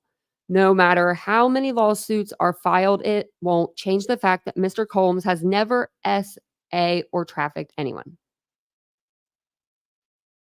I don't know. That might be a win for him. That might look pretty good, you know. They'll be like, we already got one bad egg. You know? I've been hearing Tyler Perry's name too, Meg. I've heard that too. I've heard a lot of different names though. I've been trying to go back in time, back when I went, because I mean, I used to listen to Diddy. Still do. I still did. I could get down at some Diddy because I mean, you know, it's just, I don't know, it's funky rap.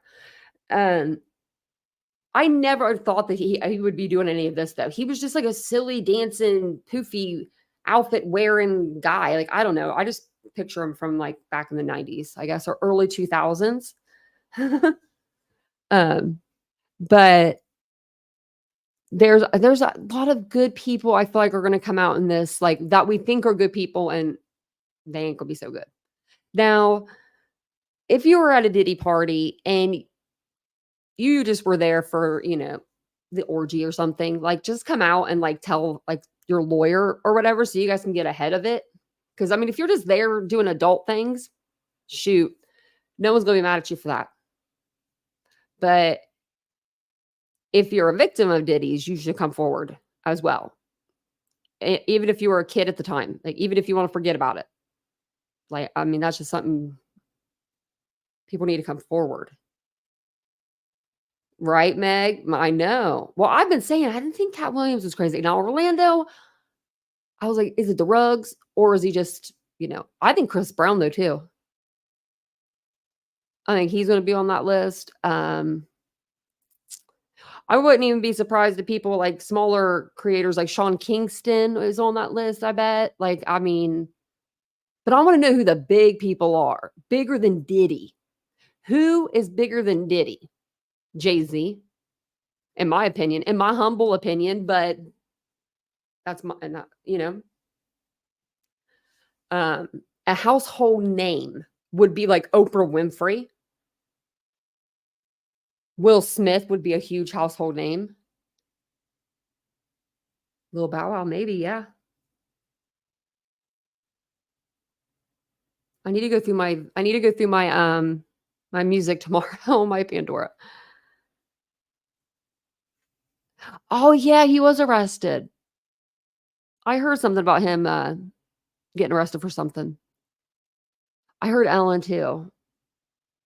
I don't know if she'd stayed up that late for the parties though.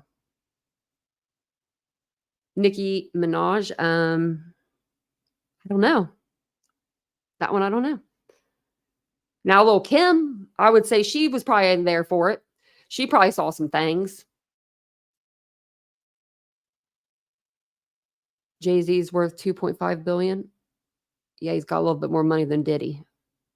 But Jay-Z's not like I wouldn't call him like a household name. Like your mama doesn't know who Jay-Z is probably. Do you know what I mean? Like Oprah, Ellen. I'm trying to think of like people that my mom and dad would know, like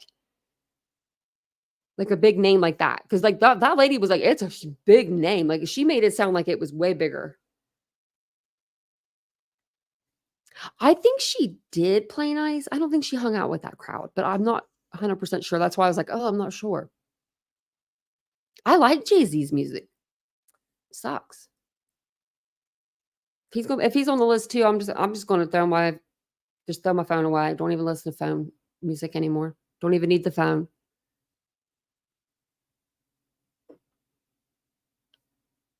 Oh, they're going to be, oh yeah.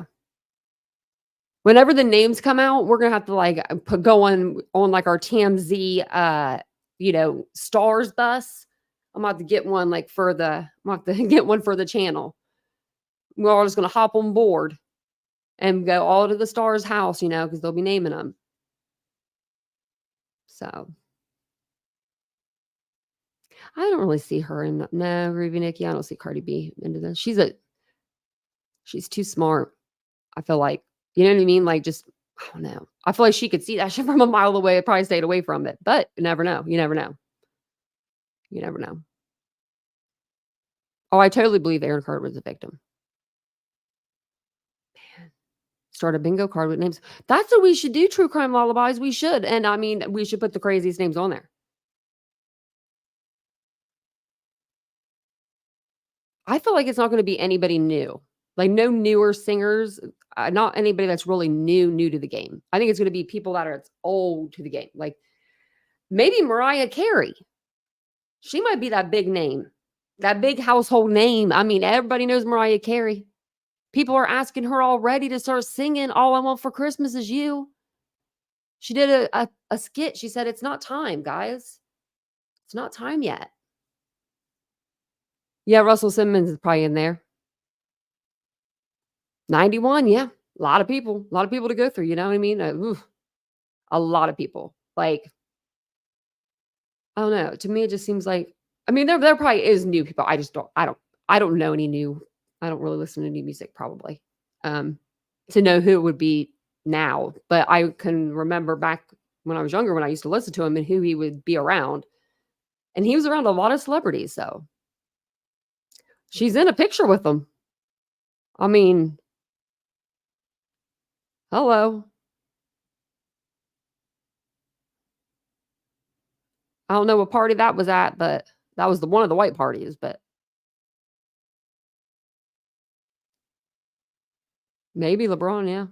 He said they were the best parties. I don't know if he just got paid to say that or if he was actually at a party before. It's crazy. It's going to be so many people. There's going to be so many people. I think it's going to bring people out of the woodwork. Speaking of woodwork, that's all I got for you for today. I wonder how long these people stayed at the parties. I think all these people might have been invited to these parties, but I think a lot of people might have left before the party got to where it was at. Maybe that's why he was able to do it so for so long, because maybe he did keep that circle kind of tight, like that he invited to those after parties. Because people are saying these were at like 5 a.m, 3 or 4 a.m. starting. So I would be, how are you even alive doing that? Maybe. I was wondering if we're going to see some like legends like Diana Ross or like Tina Turner, or I hope not, but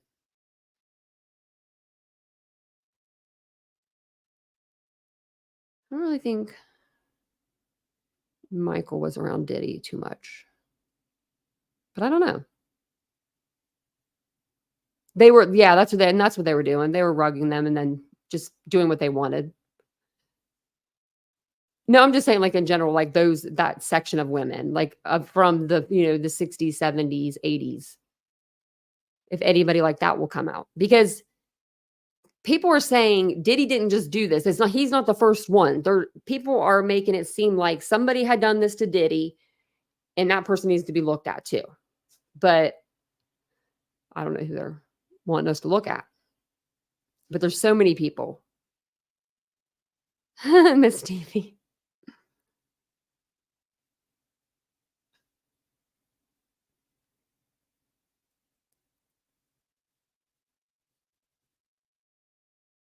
I think you're good, Squeaky. Those are some good ones. Man, it's gonna be so many people on this list. I'm just ready for the chips to start falling. And they're going to any day. Any day they're gonna start the first of many civil lawsuits. They said they have 120.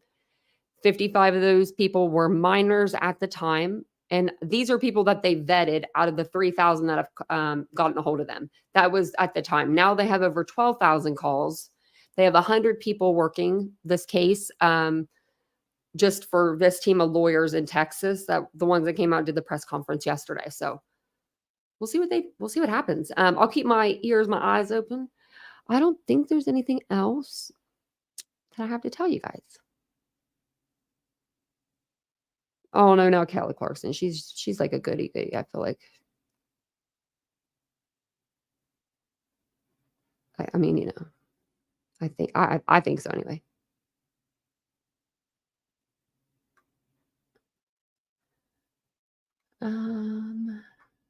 Nope, it doesn't look like it. Where's Ashley Banfield been? Seen that this other lady's been helping her.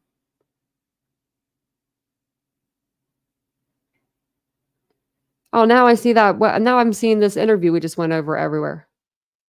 On Twitter. Oh yeah, did you guys hear how much funding they're giving the victims of the hurricane? Has anyone heard how much you guys are getting? I don't want to be the one to give you the worst news of the extra work. You already got the worst news of your life, this weekend, but $750 for people that must take it, must need it.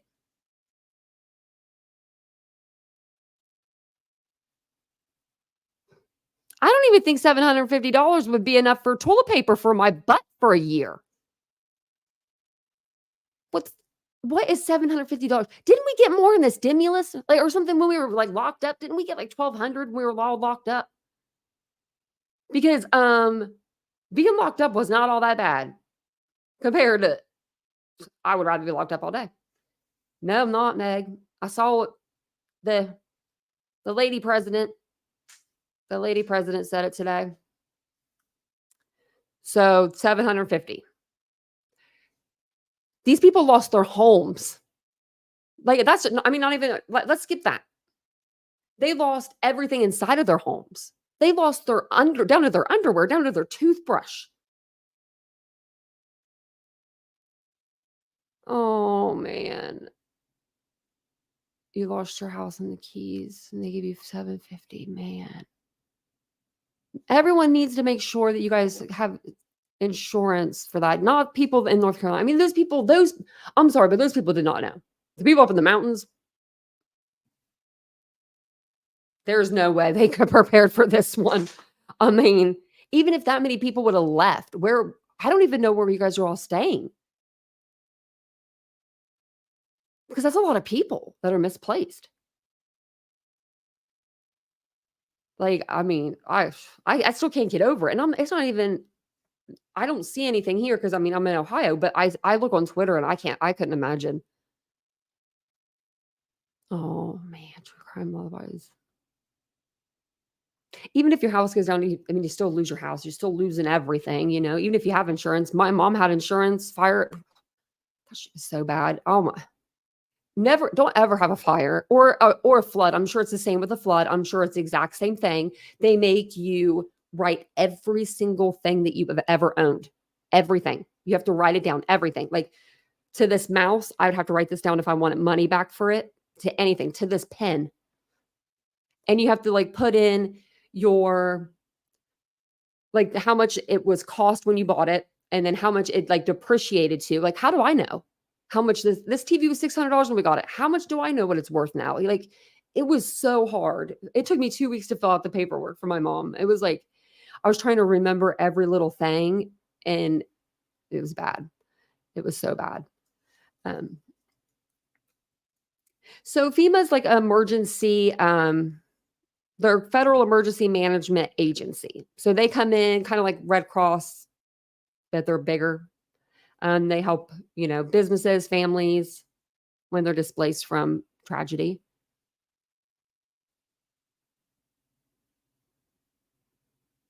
Oh, wow. And a new child. Oh, lost his house and his business on Treasure Island. Oh, man. You had to go through fire too, Linda? Yeah, man. But we didn't start the fire. My mom didn't start this fire that happened at our place. It was the neighbor. And that song, We Didn't Start the Fire, it came on as we were talking to the Red Cross and McDonald's. I have never heard that song play out of McDonald's before. Doesn't sound like a McDonald's kind of song, but it did. And me and my mom laughed so incredibly hard. We literally smelled like soot and fire, but we were laughing. So that was all that mattered because, we had to laugh. Whoops, my desk up. What are you doing? She's just back here scratching herself, going to town. I just put my desk up. Are you ready to get up? Yeah, your sister left us earlier. There's no flood insurance. Yeah, I'm about to say, well, I wasn't even thinking about getting it in the mountains. Like, you're that far up. I had to look up hurricanes today just to see like the differences between like Katrina and Helene or Helen or whatever you want to call her. HH. Did you, Callie Time? No, I love that song now. Yeah, we're sitting there and I'm like, am I listening to what I'm listening to? And I'm like, Mom, listen to this. I was like, and we didn't start the fire. Like super loud. And the guy that started it was right behind me. And I didn't know. My mom was like, oh my God. She's like so embarrassed. But yeah, things like that happen in my life. When something crazy tragic happens, something like that will happen to where you have to laugh. Like, it's like, okay, it's like, thank you. It's so ironic. It's so ironic. So I know, and of all places, McDonald's, like, they usually don't play McDonald's. Not that song anyway. I mean, I guess they probably do 80s songs, but 70s, 80s. But yeah, I like that song. But I hope you guys are doing good tonight. I know Ashley's not. I'm so sorry. I don't know how I couldn't imagine Ashley. It looks like a cute little town that you're from. I don't know if it was little or not, but it looked really nice from what we could see of the buildings. It looked like, I don't know, the buildings looked like they were like built like old, like cottage style or something buildings. It's really sad. Those little towns, those little towns, I don't know how they're going to rebuild. They're slowly doing it. Y'all need the Amish. That's what y'all need. They built our house in 3 weeks. I'm telling you what. Amish people can put up a house. And it's going to be good quality. FEMA's not going to be able to do nothing. They're not. We need builders. We need builders. We need Ohio people. People in Ohio like to build stuff. We love building stuff. And if we don't know how, like me, we love watching other people build stuff. Like Vincent.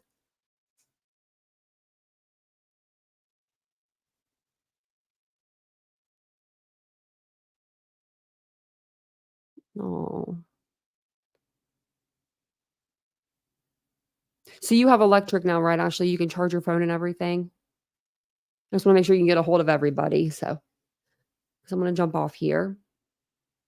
They can plant good crops. Yeah, they can. Classic one. Sure can. Yep. We're good. We're definitely good at planting crops. Send us down. I wish I could go down there. I would. I've been thinking about it all day. It's just really sad. It's really sad. And it's something like that. I think if you see it in person, you just be overwhelming. It's overwhelming watching it on Twitter. Ashley, you are amazing. And I know that if I was your neighbor, I know you would be helping me in that situation. I already know. I already know. You'd be tucking me in beside Boo Thing right now. But you guys have a good night. And I'm glad that your electric's back on. Hopefully your air conditioner works. You can get that turned on because I'm sure it's muggy and probably not very nice out the weather-wise. But oh man, I would probably be in a state of shock. But Ashley's one of those, she goes. I feel like when you're in go mode, or if people need her, you're like that. So. Oh, have a good night, Mr. Rosebud. Have a good night at work, or good day, or good night. But thank you guys for being here tonight. We're going to hear definitely some bigger names come out, I feel like, in this whole case. But I'll keep you updated. We are covering Sarah Boone. What else do we have over here? I was going to look earlier. We did a lot of updates. Oh my gosh. Leilani Simon is going to be going back to court. They're all going on trial. I'm excited. Brian, there is a new document that came out for Brian Kohlberger. Nothing big, but there is a new court date. I think it's the 9th. I'll double check. I'll make sure we watch it.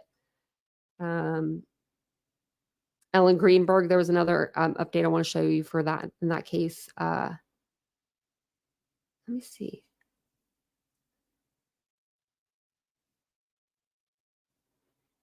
Okay, I don't see anything for Manta. I was just double checking real quick. I was like, I'm just going to double check her case. But if there doesn't come up anything, anything does come up, I'll let you know. I know that Narish goes back, I think October the 8th to court. So I'll keep you updated. Elijah Vu's mom, Katrina, and Jesse Vang will be going back to court as well.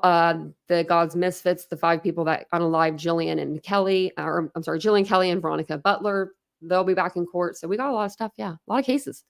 But thank you guys for being here. I appreciate it. I'll see you guys all tomorrow night or tomorrow during the day. I might come on after I get my hair cut because I'm just trying to get a little trim, and I hope it goes well. Thank you guys. I'll have a good night, and I'll see you guys all tomorrow. Bye.